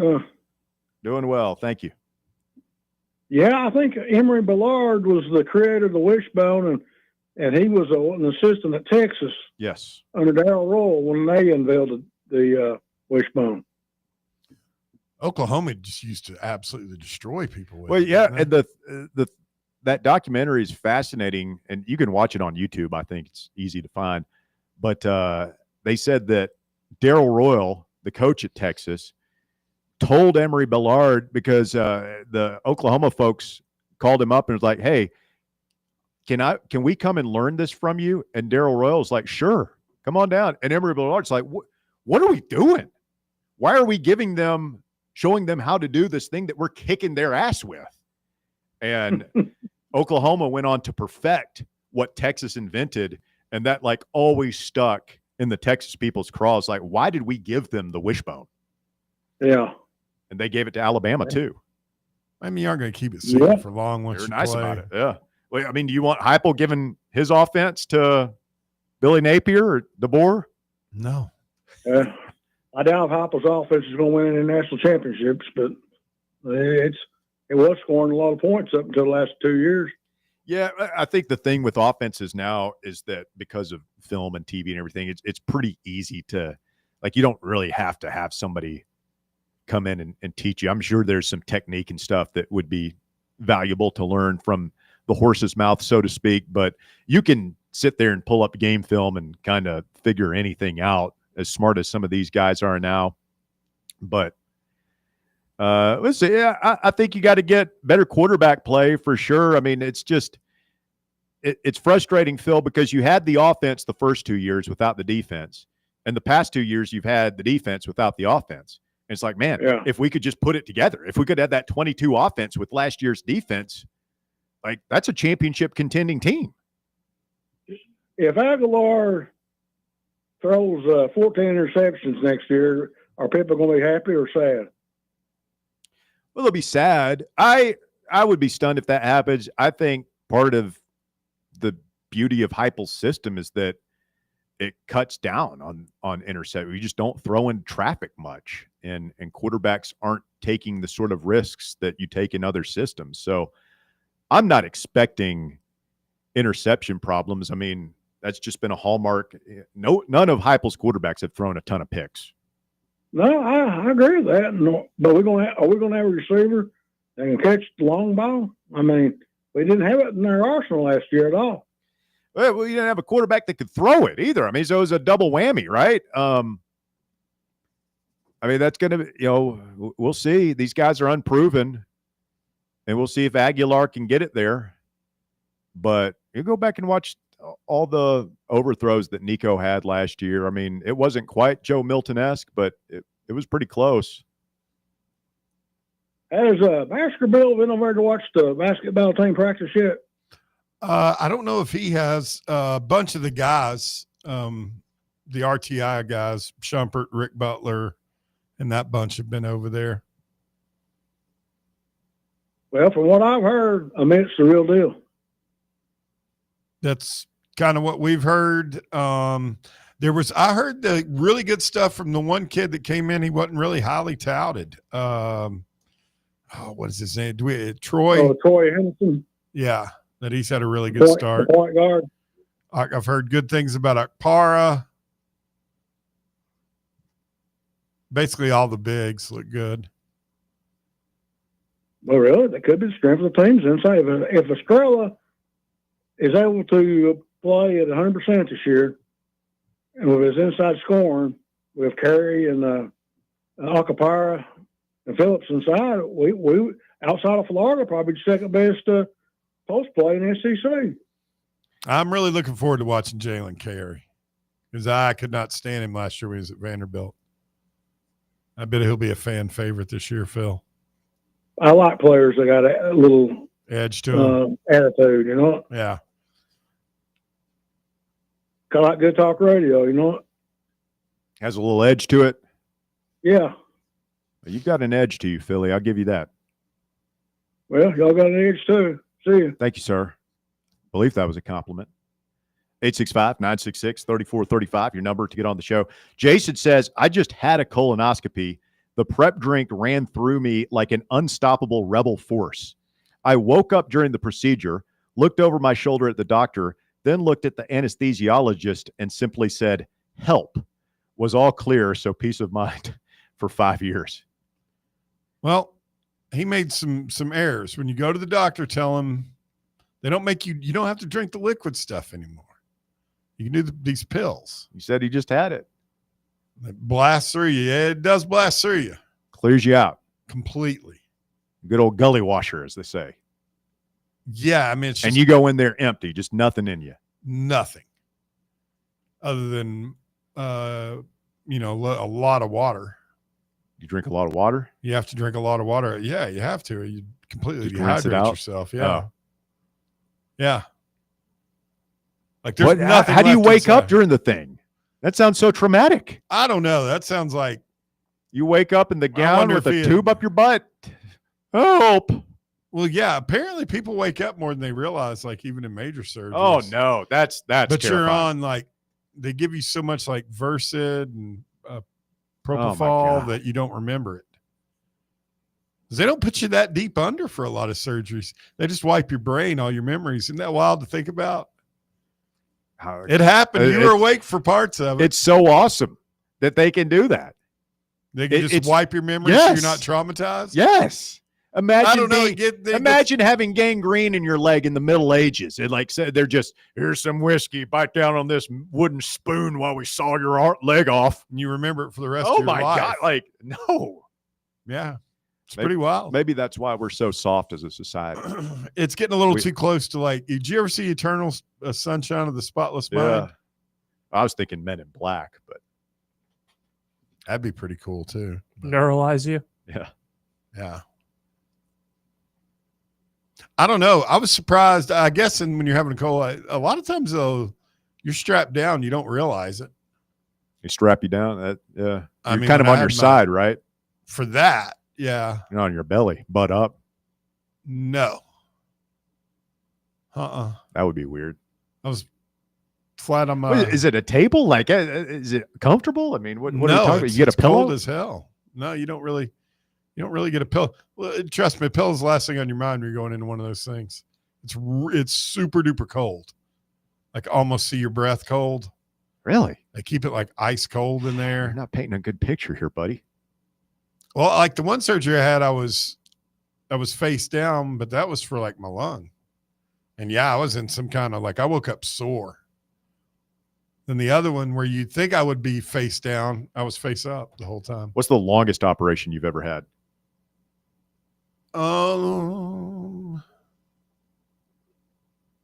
Probably the lung. The stuff. lung. What, that was several hours, right? Yeah, I think it was maybe 4 or 5. I think. That's how long Dion's took. Takes about 4 or 5 hours for that surgery. Wow. The guy I grew up and went to Catholic with. He's a orthopedic trauma surgeon. He's done he's had one go like 23, 24 hours trying to save somebody's leg. Oh my God. This kid stepped on a mine. My problems are small. Stay with us. The drive continues. You got some random guy set to jump in here after the break. More of your phone calls as well. 865-966-3435. You want to chime in on the drive. Back to wrap up hour number 2 of the show right after this. The Drive. Streaming worldwide at Fan Run Radio.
busy day at the desk.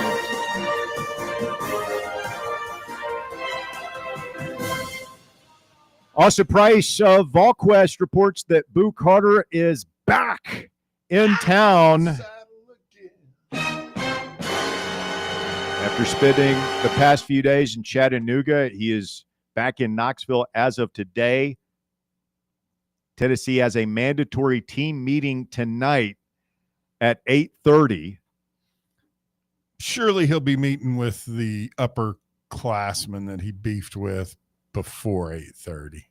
Because if you're wanting to really do this, you're wanting him to walk in with, I don't know, man, the quote unquote leadership council that had an issue with his behavior. But maybe you pull the Larry David, the George Costanza thing here. You just show up like nothing's wrong. I've done that before.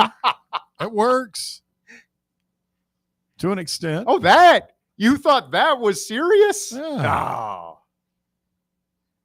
That whole missing team workouts and getting my ass kicked by Josh Joseph, you thought that meant something? I heard it wasn't just Josh Joseph. I've learned more boomers. Who knows, man? Those things take on a life of their own. It's all hearsay. I probably shouldn't have even said that.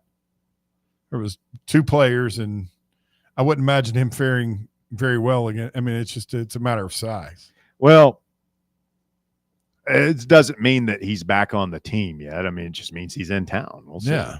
Maybe he's picking up his stuff. Hopefully he's not. Hopefully he'll be back over there with the family. Yeah. Stand up, take some accountability, apologize, and do what you have to do to earn your way back into this thing. And if he has a good attitude about it, this could be a good thing for the team. A galvanizing effect. Yeah. If somebody that wasn't taking it seriously, who's uber talented, that kid's physically and athletically gifted enough to where if he gets a couple of breaks and stays healthy, he could play at the next level. It's all going to be about, between the ears with him, motivation. I think I said this on Under Review with Bob and the boys earlier. I think best case scenario for him and for Tennessee is this is a 1-year thing, and he sucks it up and he does what he has to do and is not a divisive or toxic force on this year's team, and then you wash your hands of it after the year. I don't think. I mean, if you can get him back in the fold and he takes care of his business, he's still got 1 year left. I mean, kids after this, you think there's a chance he could be here for 2 more seasons? If he comes back tonight and does and makes amends and gets square with his teammates, and I don't see why not. He's handsomely paid. I hope you're right, man. It just the fans seems a very forgiving fan base. We are, but if he, if he has the season we all hope he does, and then he comes back with his hand out and the agent strong arming us, and it's all that bull crap again. If he I goes think completely crazy and he because wants a raise, give him a raise. Okay, so you give him a raise, and what do you think's going to happen? What does next year look like? I'll tell you what it looks like. He comes back right before spring practice or before the spring game. I need a little more. And then you're going to be right back in this situation next year where he's going to be – I mean, this is basically a holdout is what it is. They won't call it that, and maybe there are some differences, but he has held out on you 3 times now in the past in less than a year. You're so cynical, man. I mean, so jaded. I see it for what it is. Let me raise the question. How good does he have to be for you to want to pay him again? Very good. Like as all America status. All American to put up with all that like more holdouts basically. Yeah, he has to be all SEC, borderline all American. Let's get Rando in here next. Hello, Rando. Hey, Russ. Happy birthday, man. Thanks, my friend. Appreciate that. Yes, sir. So as someone who had their first colonoscopy last year, really was not that bad. The prep is the worst part. Don't make plans. You're going to spend 14 hours in the bathroom. Hey guys, y'all go on down to the bar. I'll be there in about an hour. I just got to clean some. I got to take some pills first, but I should be there about an hour and a half. Yeah, it's going to be a lot longer than an hour and a half, Russ. It's going to keep. Hey guys, going and I going should and be going. there. I should be at the game before tip off, but I might miss the anthem. Just doing something here at the house, but I'll be there. Yeah, if you're saying that on Monday for a Tuesday night game, sure. Give me a water. With that said, just because it was mentioned earlier, and I cannot let it go without mentioning it, if there's one thing I hate, it's people that are intolerant of other people's culture, and the Dutch. Little gold member quote for you there. Yeah. No, the Bear, if you have not seen the Dutch soccer fans when they do like the synchronize, it's insanity. It's absolute insanity. We have nothing in the United States that even approaches it. It's absolutely insane. It's like the whole freaking town, and there's like literally 1 million people in the street, and they're like synchronized side to side dancing. It looks like if you had about 1 million people doing like the Aggie 12th man thing amped up to about 1,000. It's insane. It's absolutely insane. And since we're talking about surgeries, heart catheter is fun, and you get to do that one awake.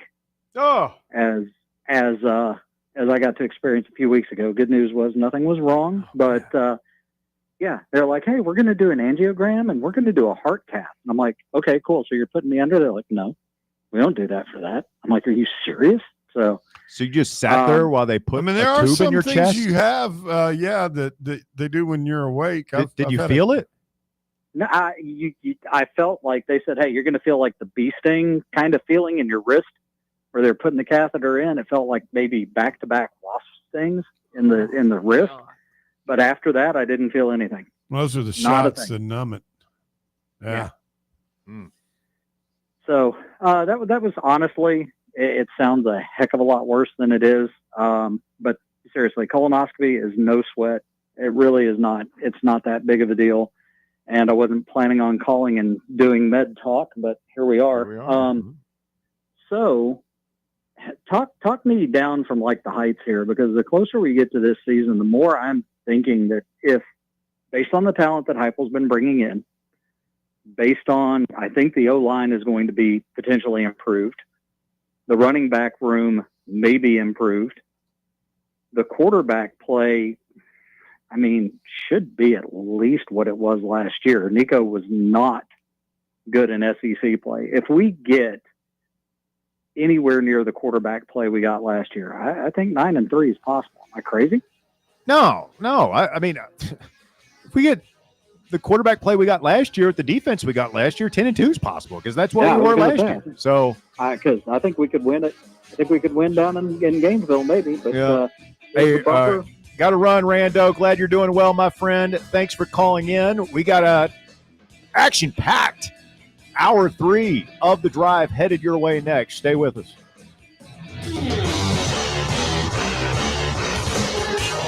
The Drive.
Quitting time on your Monday, 5 o'clock here on Fan Run Radio.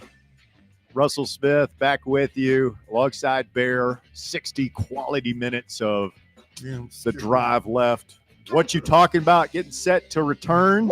All right, Bear. So we've got Basker Bob. Representing Big Mac. Under Review, representing Talk Sports. And who will be the third contestant this afternoon? Young Liam Pattison from Overtime. That's Overtime pretty good. Bill. That might be – this might be some of the best scores. This is a Champions League final, basically, today. Oh, yeah. You had three of the – This is Tennessee and Duke tipping off the season in an exhibition. Oh, sure. Tennessee, Duke, Tennessee. What's our other It's a exhibition heavyweight game? tilt. Michigan. Yeah. All right, man. Looking forward to that coming up here in just a few minutes. Boilermaker Bob. Stay tuned as we kick off What You Talk About season here on The Drive. Walker Smith, hit me with the latest. Thank you. At number 1, VolQuest Austin Price reports that Boo Carter is back in Knoxville today after his last few days in Chattanooga. The team has a mandatory meeting tonight for all players before training camp starts on Wednesday. So, what does it mean? Boo Carter back in town. All that means is that he is back in town. Yeah, assuming he's at the meeting tonight. We don't know how that meeting's going to go. Here's my completely rectally derived. This is what I think has happened. This is what I think is going to happen. Mm-hmm. I'll bet there's been some talk this weekend that, hey, if you want to be a part of the team, that's fine. Be here Monday for the meeting. Be ready to practice Wednesday. There's going to be some strings attached. You're not just walking back in your job. For sure. You've messed up here. Yeah. Like you missed a lot of time. Everybody else has been here grinding, and you weren't here. You've got a lot of work to make up. You've got a lot. You've damaged your standing on the team. That's the biggest thing. You've got to earn your teammates and your coaches' trust back. And if you can do all of these things that we're going to assign to you, in addition to just practice like everybody else, and maybe that's some running, maybe that's some charitable work, maybe that's academics, like maybe that's extra workout, like I don't know. But if you can do all those things, and it's not going to be easy, then you can earn your way back onto the team and play this year. But it's going to be a zero tolerance type deal. You're on your third strike here, and we're going to be very demanding. And if you want to do that, then we'd love to have you. But if not, then you need to pack your stuff. Mm-hmm. I bet that's what's about to play out. Yeah, and I feel like the key phrase that you use is earn it. Like he has to almost have to earn it all over again, like he's a freshman with less leniency. I'm sure like everyone knows what happened. He's going in there. He knows he's got a target on him about, hey, everyone knows the situation. Now you got to come in here and do your job, make it up to your teammates, and earn your way back onto the field. Well, let's see how it plays out. It should be an interesting next 48 hours or so in Rocky Top. Yeah. We see what is the ultimate resolution of the Boo Carter drama of the past week or so. Isn't Heupel giving a press conference tomorrow? Yeah, we'll hear from Josh tomorrow. At number 2, 4-star athlete Joel Wyatt has committed to the University of Tennessee. Hey.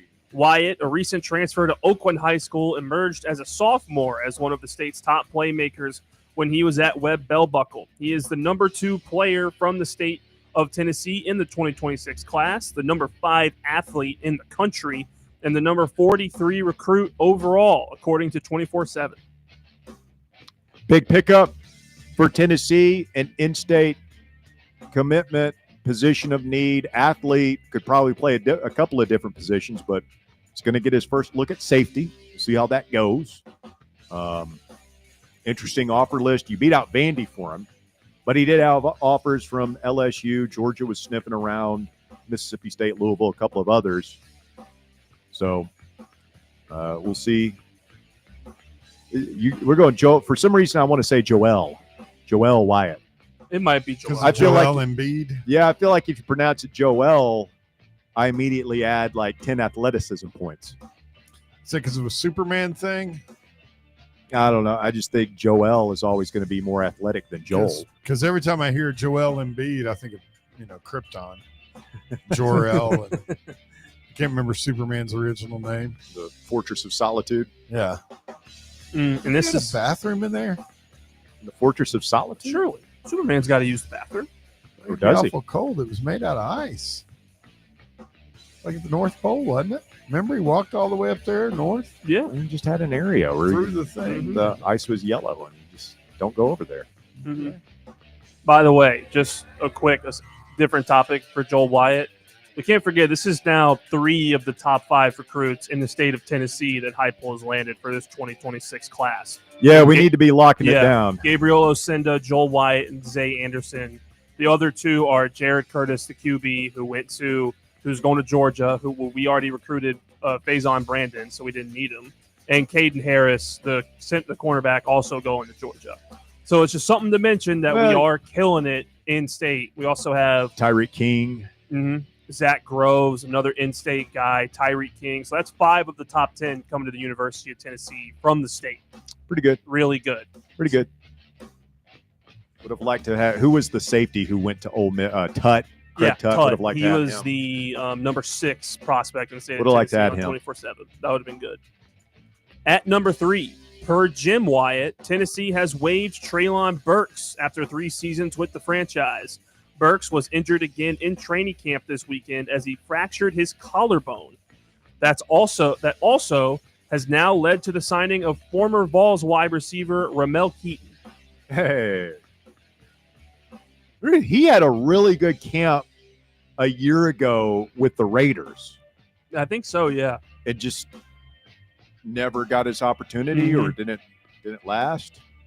I guess he just didn't make the cuts with it. Huh. I mean, the Raiders were, they had a weird coaching situation because, they hired the interim after the 2023 season, which never goes well. So it's tough. But good to see him back close to home with guys rooting for him. If he's a success story and ends up being a decent replacement for Burks, fans will attach to him really quickly. I'm pretty bullish on the Titans wide receivers from a depth perspective. Ridley is obviously, he's got to be the guy. I like Tyler Lockett. Van Jefferson is just quality depth piece pickups, veterans. And then the Iamanor kid and DK, Shamir DK from Florida, they drafted like those guys. And then you throw in, they signed him. Yeah, Keaton, you signed the Restrepo kid who played with Cam Ward at Miami. He's an intriguing prospect himself. So I think they're going to put together a pretty good rotation. Just give Cam Ward targets. Just give him something to work with. At number 4, Ichiro Suzuki became the first Japanese-born player to be enshrined in the National Baseball Hall of Fame on Sunday. One of 5 new members of baseball's hallowed institution. Joining Suzuki were pitchers CC Sabathia and Billy Wagner, and sluggers Dick Allen and Dave Parker, both of whom were enshrined posthumously. Posthumously. Yeah. My bad. The web education kicking in there. Welcome to the drive. Wow. So Ichiro wasn't unanimous? No, this is a Derek Jeter situation where one guy didn't vote for him. I mean, that person who didn't vote for this guy unanimously, just to be that guy, Russ. Should have his vote taken away. Shouldn't get to vote ever again. Nothing like that. Good caning in the public square, a flogging. Same person did it, Jeter, same 1 or 2. I mean, I still think it was crackers back when it was rednecks when they didn't vote Hank Aaron unanimously. But should Hideo Nomo, I have to go back and look at the statistics, but I just remember when he burst onto the scene in 94, 95, whenever that was, what a huge deal that was. Yeah. And he was dominant out of the gates, I guess. Maybe. Yeah, because then in the early 90s, there was a movie, the great Tom Selleck film, Russ, Mr. Baseball. Oh, Mr. Baseball. Mr. Baseball. Love that movie. Yeah, but that was like our first that's the first time I realized how big baseball was in Japan. Sandahara O. They are ate up with it over there. Now some of the best in the world. Yeah, Nomo didn't get in Cooperstown, and in his first year on the ballot, didn't get enough votes to stay on the ballot. So it's tough. Nomo. And at number 5, this is a callback to a story we had earlier in July. Siren's Curse, the newest thrill ride at Ohio's Cedar Point Amusement Park, stranded riders temporarily for at least the 4th time since it's opened at the end of June.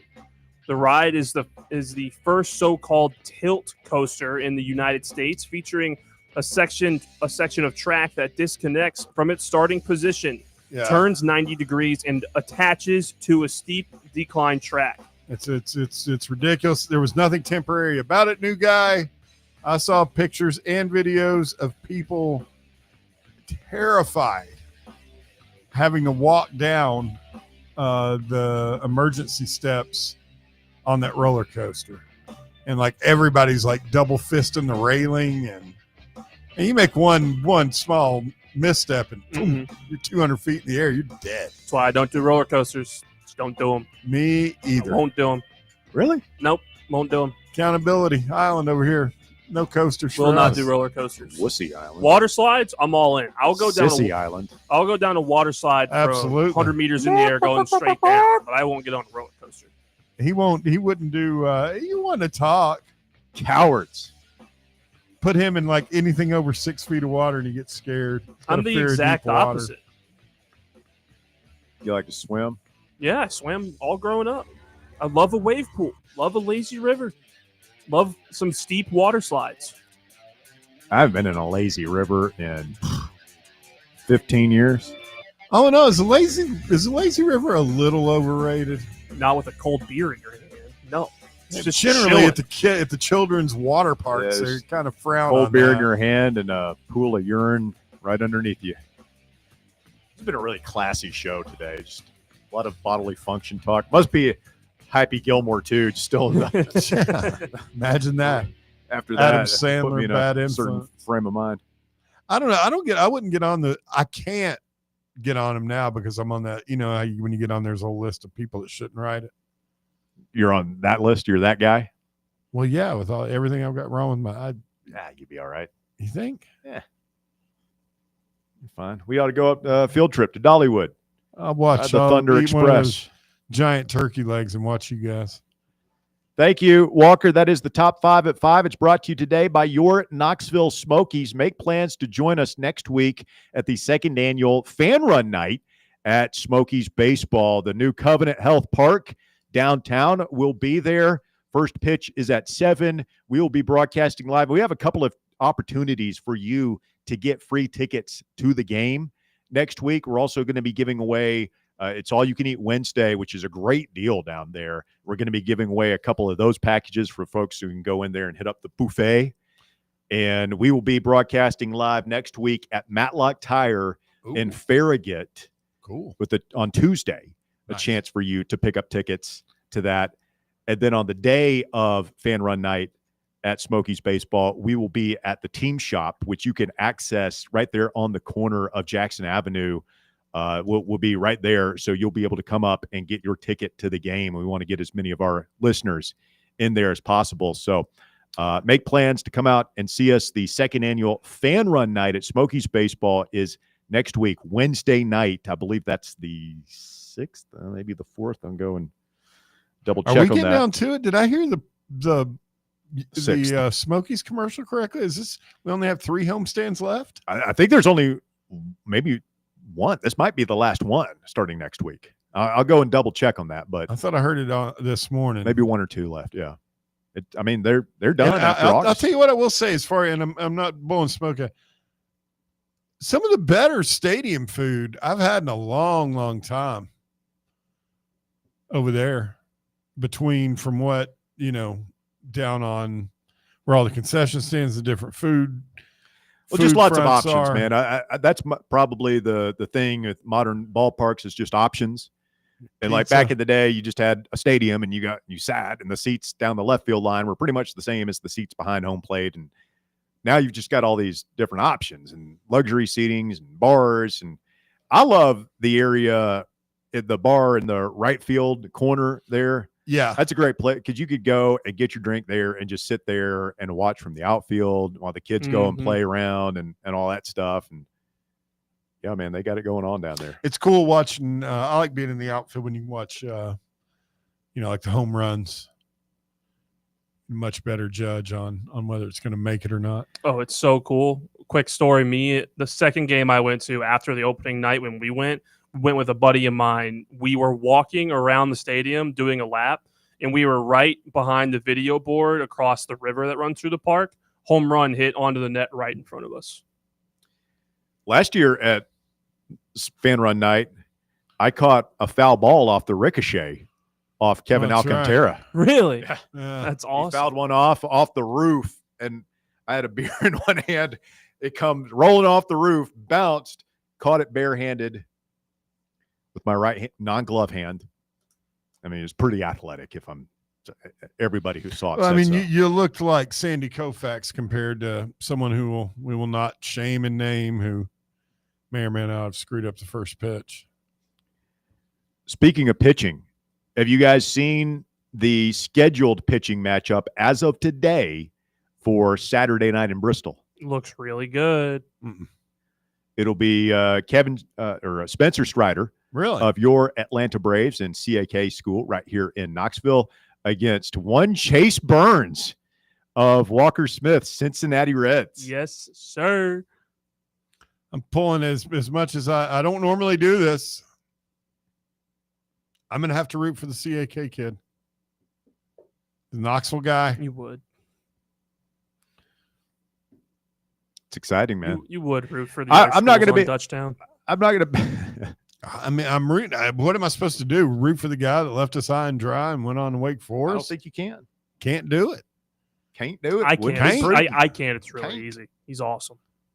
Well, the Braves pitching debacle is complete. So Strider was on the DL at the beginning of the year as he recovered from his elbow injury, right? Okay, if you say so. So the 5 starting pitchers, the 5-man rotation for the Braves at the beginning of the season, all of those guys now on the DL. All 5 of them. It's bad. It's bad. I mean, the Braves have sucked, and they were not good before the injury started, and suspensions and everything right at the beginning of the season. So they were never healthy. A lot of this is bad luck. Yeah. It's not all bad luck. There have been bad decisions. They did not have a good offseason in terms of bringing new pieces in and all that stuff. But your 6 top starters have all had major injuries. It's the definition of the season from hell. Profar was suspended after like 1 game for 60 games. Acuna missed a ton of time at the beginning of the season. You've had other significant injuries. It's also on top of like the cornerstone guys like Albies and Austin Riley have just taken a step back. That's tough, especially Austin Riley. Like I thought he was going to get better and better, and he just hasn't been as good. No, and he missed a chunk of time. Mm-hmm. All right, boys. The moment of truth is at hand. Are you ready for this, Bear? Yeah. Are you going to be able to handle this? Yeah. All right. So what you talk about, we will open this up to listener play tomorrow.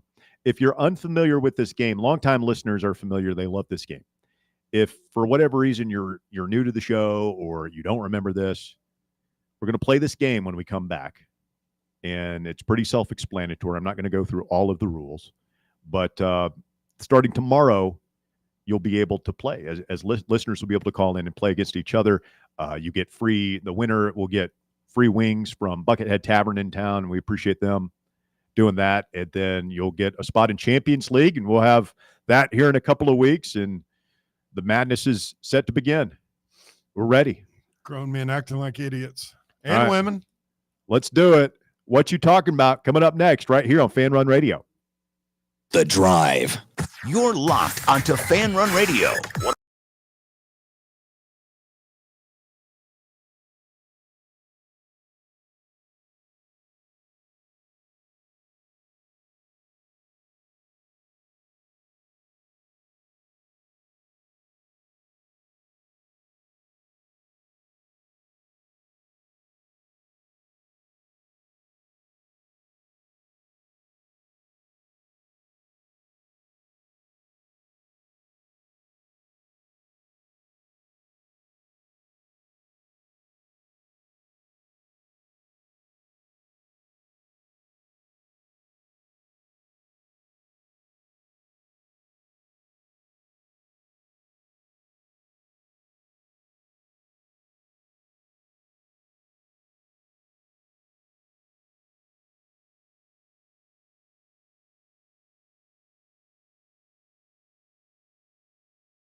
Very exciting. We have our 3 contestants lined up for today's exhibition round of What You Talking About.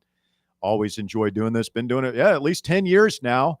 Always a lot of fun. Always a little bit of controversy from time to time, it seems like. So we like to do an exhibition, kind of a test round, right? Just to show everybody what it's about, reacquaint ourselves with the rules, and really give me a chance to get my synapses firing. Bear, we talked about, like, yes, sir. If I screw up, which there's a first time for everything. You've screwed up before. You screwed me out of a championship one year. That's not true. If 100%. I screw up, I'm just blaming it 100%. on the concussion, little CTE. It's a really convenient excuse for any mistakes I may make in my personal life here in the next year or so, really for the rest of my life. Just be like, hey, remember that time you fell and knocked yourself out at the beach? And I love how I'm not allowed to use that excuse when I forget something. I mean, I don't recall you having any concussions in the time that you've been a part of the show. It's self-induced chemical concussions, perhaps. Whoa. Take it easy. All right, we have our 3 contestants lined up here. Let's go in order. We'll start with the morning show, midday, and we'll end up with William in overtime, okay? You make the big man go first? Yes. All right. Let's do that. It's time to play the game. This is What You Talking About. Time to play the game. Time to play the game. What you talking about? What you talking about? What you talking about? What you talking about? What you talking about? What you talking about? What you talking about? Fits like an old shoe. It's incredible, isn't it? Love. You got the hair on the back of my neck is standing up right now. Ready? Yes. All right, let's bring in Cody McClure, who doesn't even have to change his voice or use an alias to get on the show this time. That was controversial, as I recall. What was your name? Roger back in that? What? Or Cliff? Hello? Garrett? Hello, is this a sports animal? Yes, sir. Hello? Yes. Jimmy Himes, nice to meet you. Hey, Russell, this is Steve. I'm calling in to play the What You Talking About game. All right, that's what that was. Steve. Steve. Steve. Yes. Steve made it. Steve qualified, didn't you, Steve, for champions It was round? very controversial. Absolutely qualified. He was kicked out. Cody, what do you think about your chances to beat out Basker Bob and Pattison? Oh, I'm going to win. I mean, it's going to be going away. I mean, it's going to be a landslide here, Russ. Talking trash out of the gates, too. All right. Okay. It ain't even going to be a sweat. All right. We'll see. Are you ready? Yes. Do you know the rules? You know I know the rules. Are you or have you ever been convicted of a felony? Don't answer that. All right, here we go.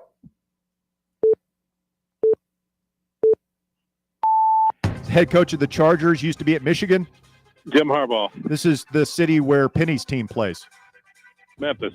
This is a breakfast food with holes in it, glazed. Donut. Yes, this is Washington's football team, the nickname. Commanders. This is Arizona's team nickname. And Cardinals. yes, this is the round mound of rebound from Auburn. Charles Barkley. Yes, this is the country Russia invaded.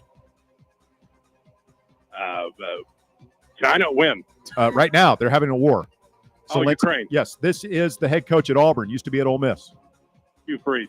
Yes, this is the Mormon school in Provo. BYU. Yes, this is a series of children's books with Voldemort. Lord of the Rings. No, J.K. Rowling wrote them. Potter. Yes, this is a 80s, 90s TV show, The Bathing Suits, David Hasselhoff, Pam Anderson. Baywatch. Yes, this is an apparel company with a swoosh. Nike. This is Seattle's football team. Seahawks. This is a vegetable. You eat it off a cob. Corn. All right, you got it. He got it. 14. A big 14. That could have been a for bigger Cody Mack. number, but he lost about 2, maybe 3 seconds. We got there on Ukraine and Harry Potter. He Potter. stumbled Lost a little bit bit. of time there. Other than that, he mowed right through them. And this is a good point to remind everybody. The answer has to be completed before the buzzer finishes. Yes. Or it doesn't count. Yeah. So if you're still saying it and the buzzer runs out, it's over. Yeah. All right. Hold right there, Cody. Let's bring in Bob Baskerville, host of Under Review, heard weekdays from 10 a.m. to 1 p.m. right here on Fan Run Radio. Hello, Bob. How are you, sir? I'm good. Honored to be playing the game. I feel like we just spoke. Yeah, we did. Good. Well, you wanted this. You wanted to test your mettle against the best Fan Run has to offer, and I mean that was an impressive display by Big Cody Mack right there. That was good. I hope I get some of those same softballs. Those were. Whoa! Shots fired. Easy now. All right, Bob. You know the rules here. Are you ready to go? Yes, sir. 14 will tie. 15 will put you in the lead. Here we go. It's a former Cowboys quarterback, now a Monday Night Football analyst. Troy Aikman. Yes, this is Augusta National, the tournament. Masters. This is John Paul and Ringo's band. Beatles. This is Minnesota's baseball team. The Twins. This is Serena's sister. Venus. Yes, this is the Aggies of the SEC. Texas A&M. This was Sweetness, the running back for the Bears. Walter Payton. Yes, this is a game you play in the newspaper. The clues go across and down. Crossword puzzle. Yes, this is the Demon Deacon School. Wake Forest. This is the former shortstop for the New York Yankees. Derek Jeter. Yes, this is a Disney movie with Cruella de Vil. Bunch of dogs. 101 Dalmatians. Yes, this is Lou Alcindor's new name. Kareem Abdul-Jabbar. This is a Mexican food made out of avocados. Guacamole. Yes, this is the commissioner of the NFL. Roger Goodell. This is Arkansas's nickname. Razorbacks. This is Agent 007. James Bond. This is an alcoholic beverage made of grapes. Wine. This is Cleveland's baseball team. The Guardians. That Doesn't one matter. didn't count. What do you get? 17. Oh, my God. Domination. Oh, my God. Just domination.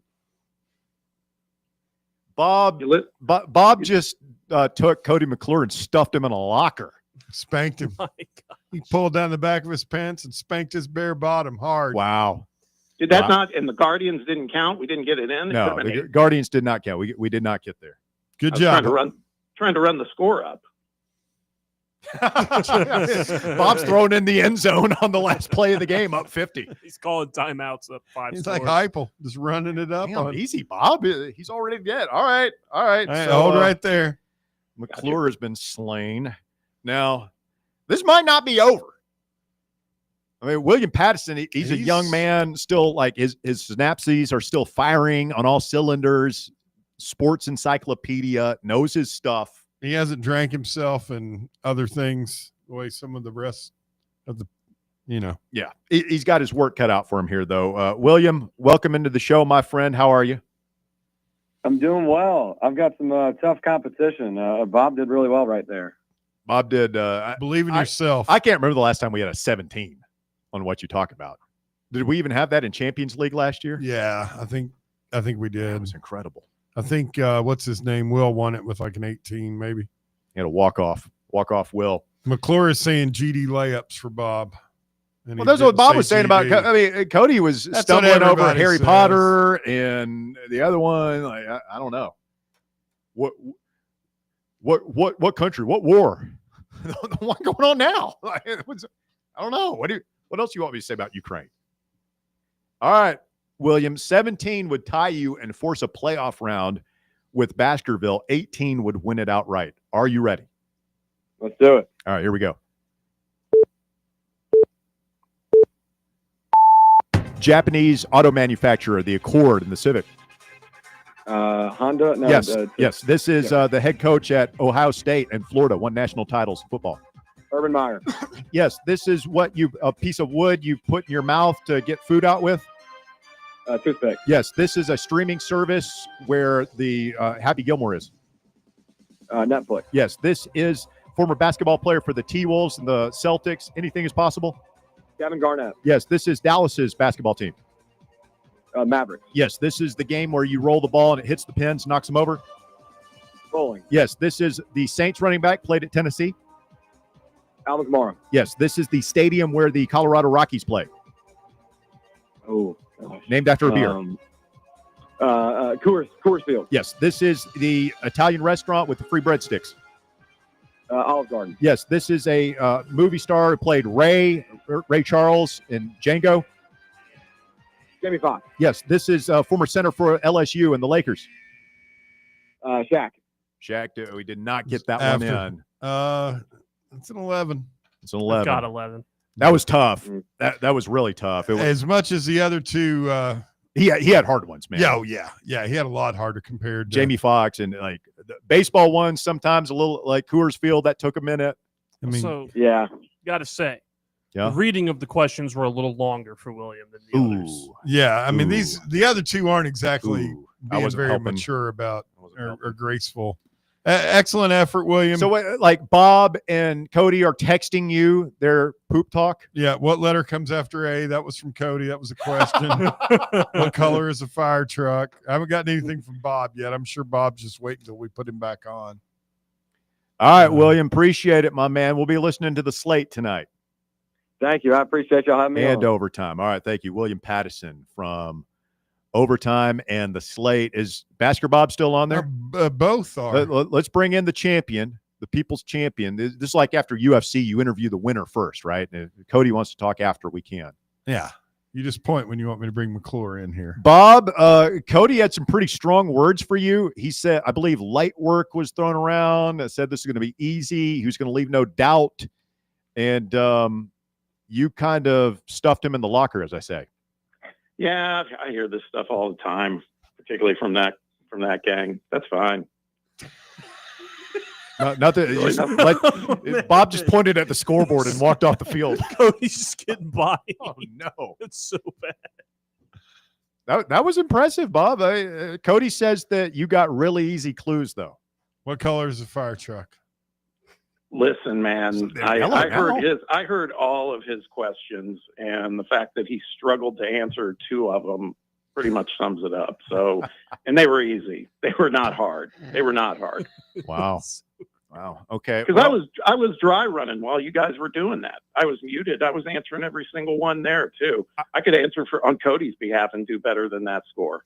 Oh, man. Easy, Oh, my easy, God. Bob. You gotta let him tomorrow. defend himself. Wow. This is going to really make this is somebody's not son. the end of it. Cody is somebody's Bob is- son. yeah. This is Iverson. Bobby step McClure. over stuff That man right has here. a family. Number one fan of the drive. All right, Bob. Congratulations for your efforts here today. You have won our everlasting respect and admiration here on the Bragging drive. rights. Yeah, and bragging rights over Cody and William. Use them Means wisely. a lot. Means a lot. I appreciate it. It does. All right. Thank you. Bob Baskerville, weekday mornings, 10 a.m. to 1 p.m. I feel like Joe Rogan now. Let's bring in the guy who's been concussed. He's bleeding from his nose. His eyes all swollen. Did you see that dude with the swollen eye at Yeah. It UFC? was disgusting. It's pretty Looked bad. like a water balloon under his. That's what happens when you stand in an octagon and let people beat you in the face. Cody, you want to register an official complaint here? Yeah, first of all, I missed a couple of the questions that Bob got. I think the 18th one was, what sound does a cat make? And then what is this I'm looking at here? Number 19 was, what letter comes after L? What color is the sky? I mean, come on, Russ. You got to, the rhythm of it. I mean, it all comes down to you, really. It's all on you. You get, the rhythm was off, you know and Bob Cody, got this chemistry, this Okay. flow. It's ridiculous. Well, I will say this. There is this thing we have here on the drive. I don't know if you guys have a similar thing on Talk Sports, but we call it Accountability Island. And They call on it our the show, P-team on when their show. somebody messes up, like we like to, you have to take responsibility. And if I were you, I would brush up on my modern 21st century geopolitics and what's Okay. happening in Europe. As if Russia hasn't invaded other countries in the past. A little more specifics could have been good there, Russ. Okay. And children's lit. I might look into that as well. I'm not a child. Harry Potter, pretty popular. Did you not read Harry Potter growing up? I couldn't read. They didn't teach that down at Arkansas public school. I didn't know how to read. We just did books on tape. All right. Well, that's good. Congrats to Bob. Big Yes. surprise there. Better luck next time. All right. Thank you. Cody McClure, weekday morning, 7 to 10 here on Fan Run Radio. Talk sports with John, Knoxville's award-winning morning show. be sure to check them. I'm sure Cody will handle that gracefully tomorrow. Oh yeah. Well, who's not going to handle it gracefully is, I mean, he's going to get flamethrowed by his host for embarrassing the brand. Yeah, I mean that's between them. I'm sure he's already upset about it. All I can do is sit here and give the clues. I did feel at a certain point I was like, man, Bob's going fast. We were in a rhythm. Yeah, I felt bad for William because he seemed like he wasn't he settled in after that first one. Bob got my best. William probably got my worst, and like I'll learn from that. I'll be better tomorrow. Like I've got Cody's not completely incorrect in that the rhythm is a big part of this. I do have an unbiased listener who just texted me to give you an after-action report. Said Cody blew it, but he is correct in that your cadence was a little off, mainly with William. Well, and yeah, I mean, there's a randomness to that thing. You know what? I don't want to screw up, man. Like, and I listen. I am fully prepared for the next month. I am going to take a lot of slings and arrows, a lot of accusations. It's okay. It's part of the game. You put it on these big, broad shoulders. I can handle it.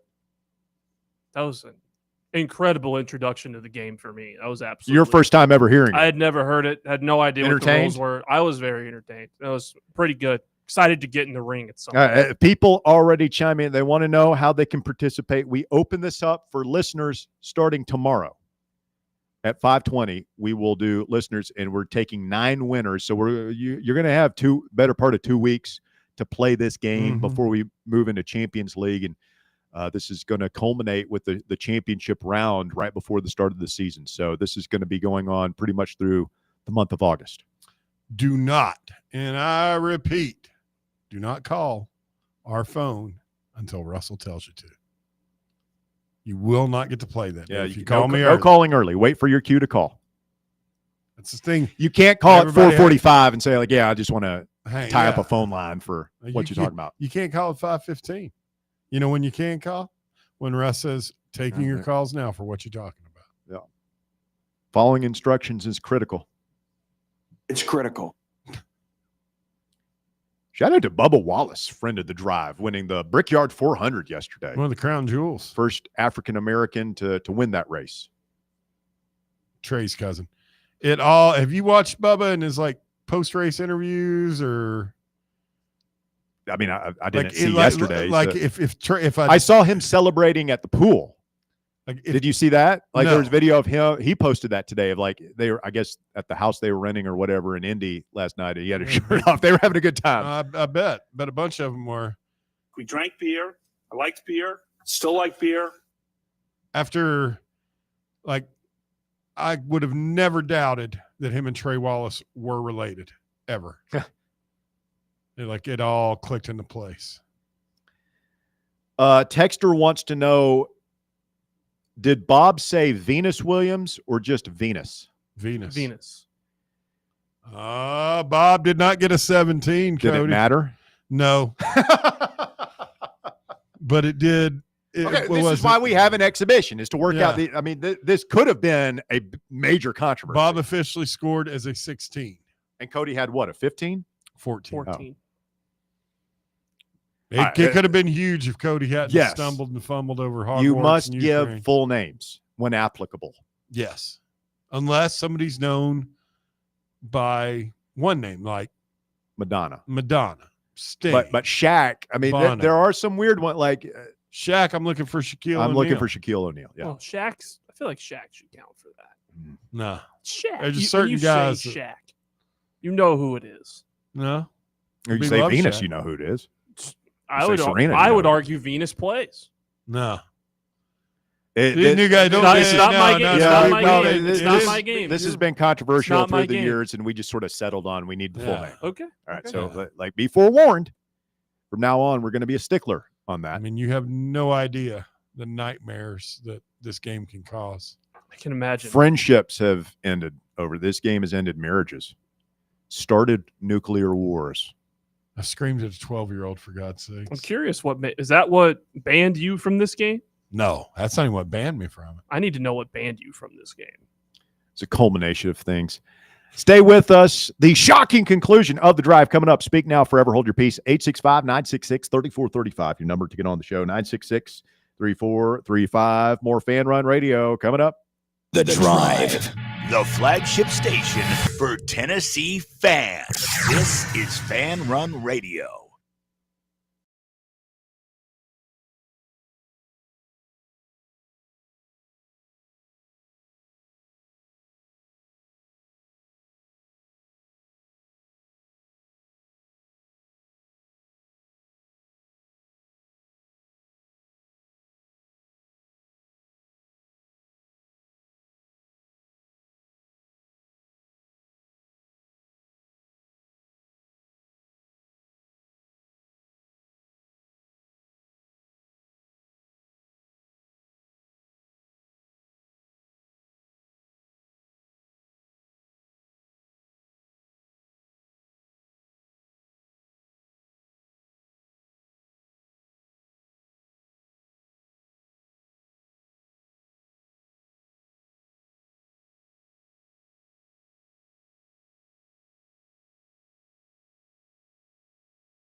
Get today.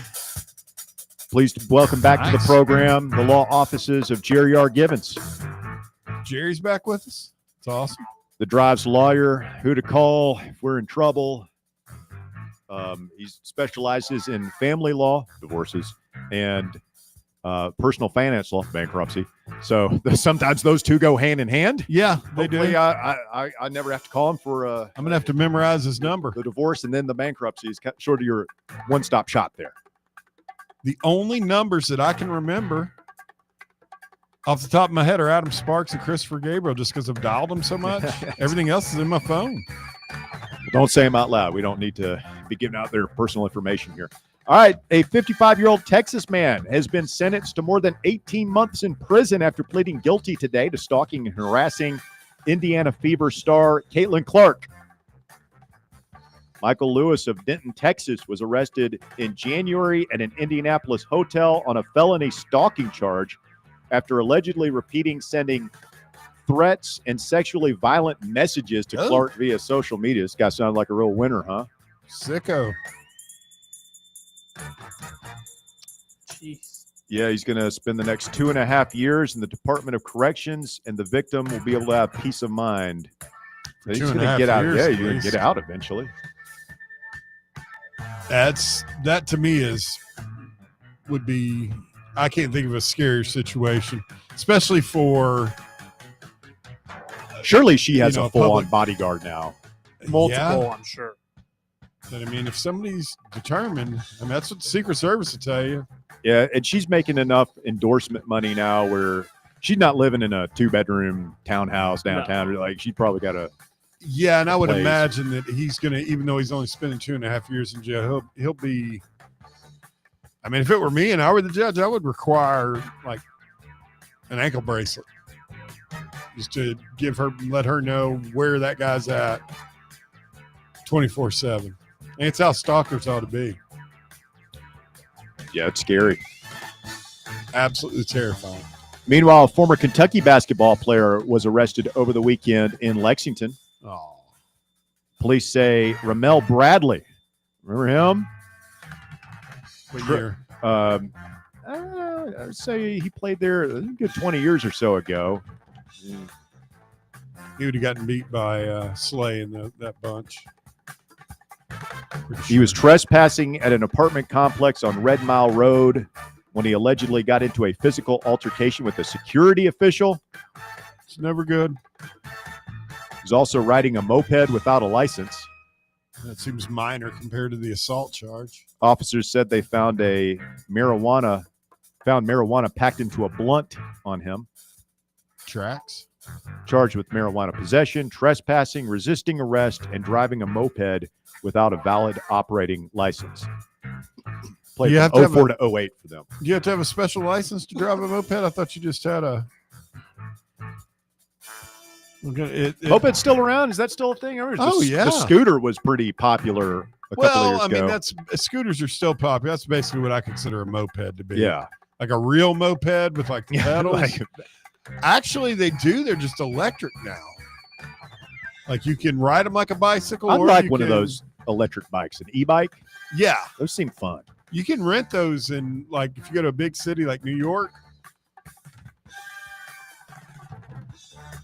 I rented one. Scooter? No, an e-bike. Oh, I'd pay good money to see that. Well, There on a scooter, you're standing up on Oh, a scooter? Oh, hell no. I wouldn't get on one of those.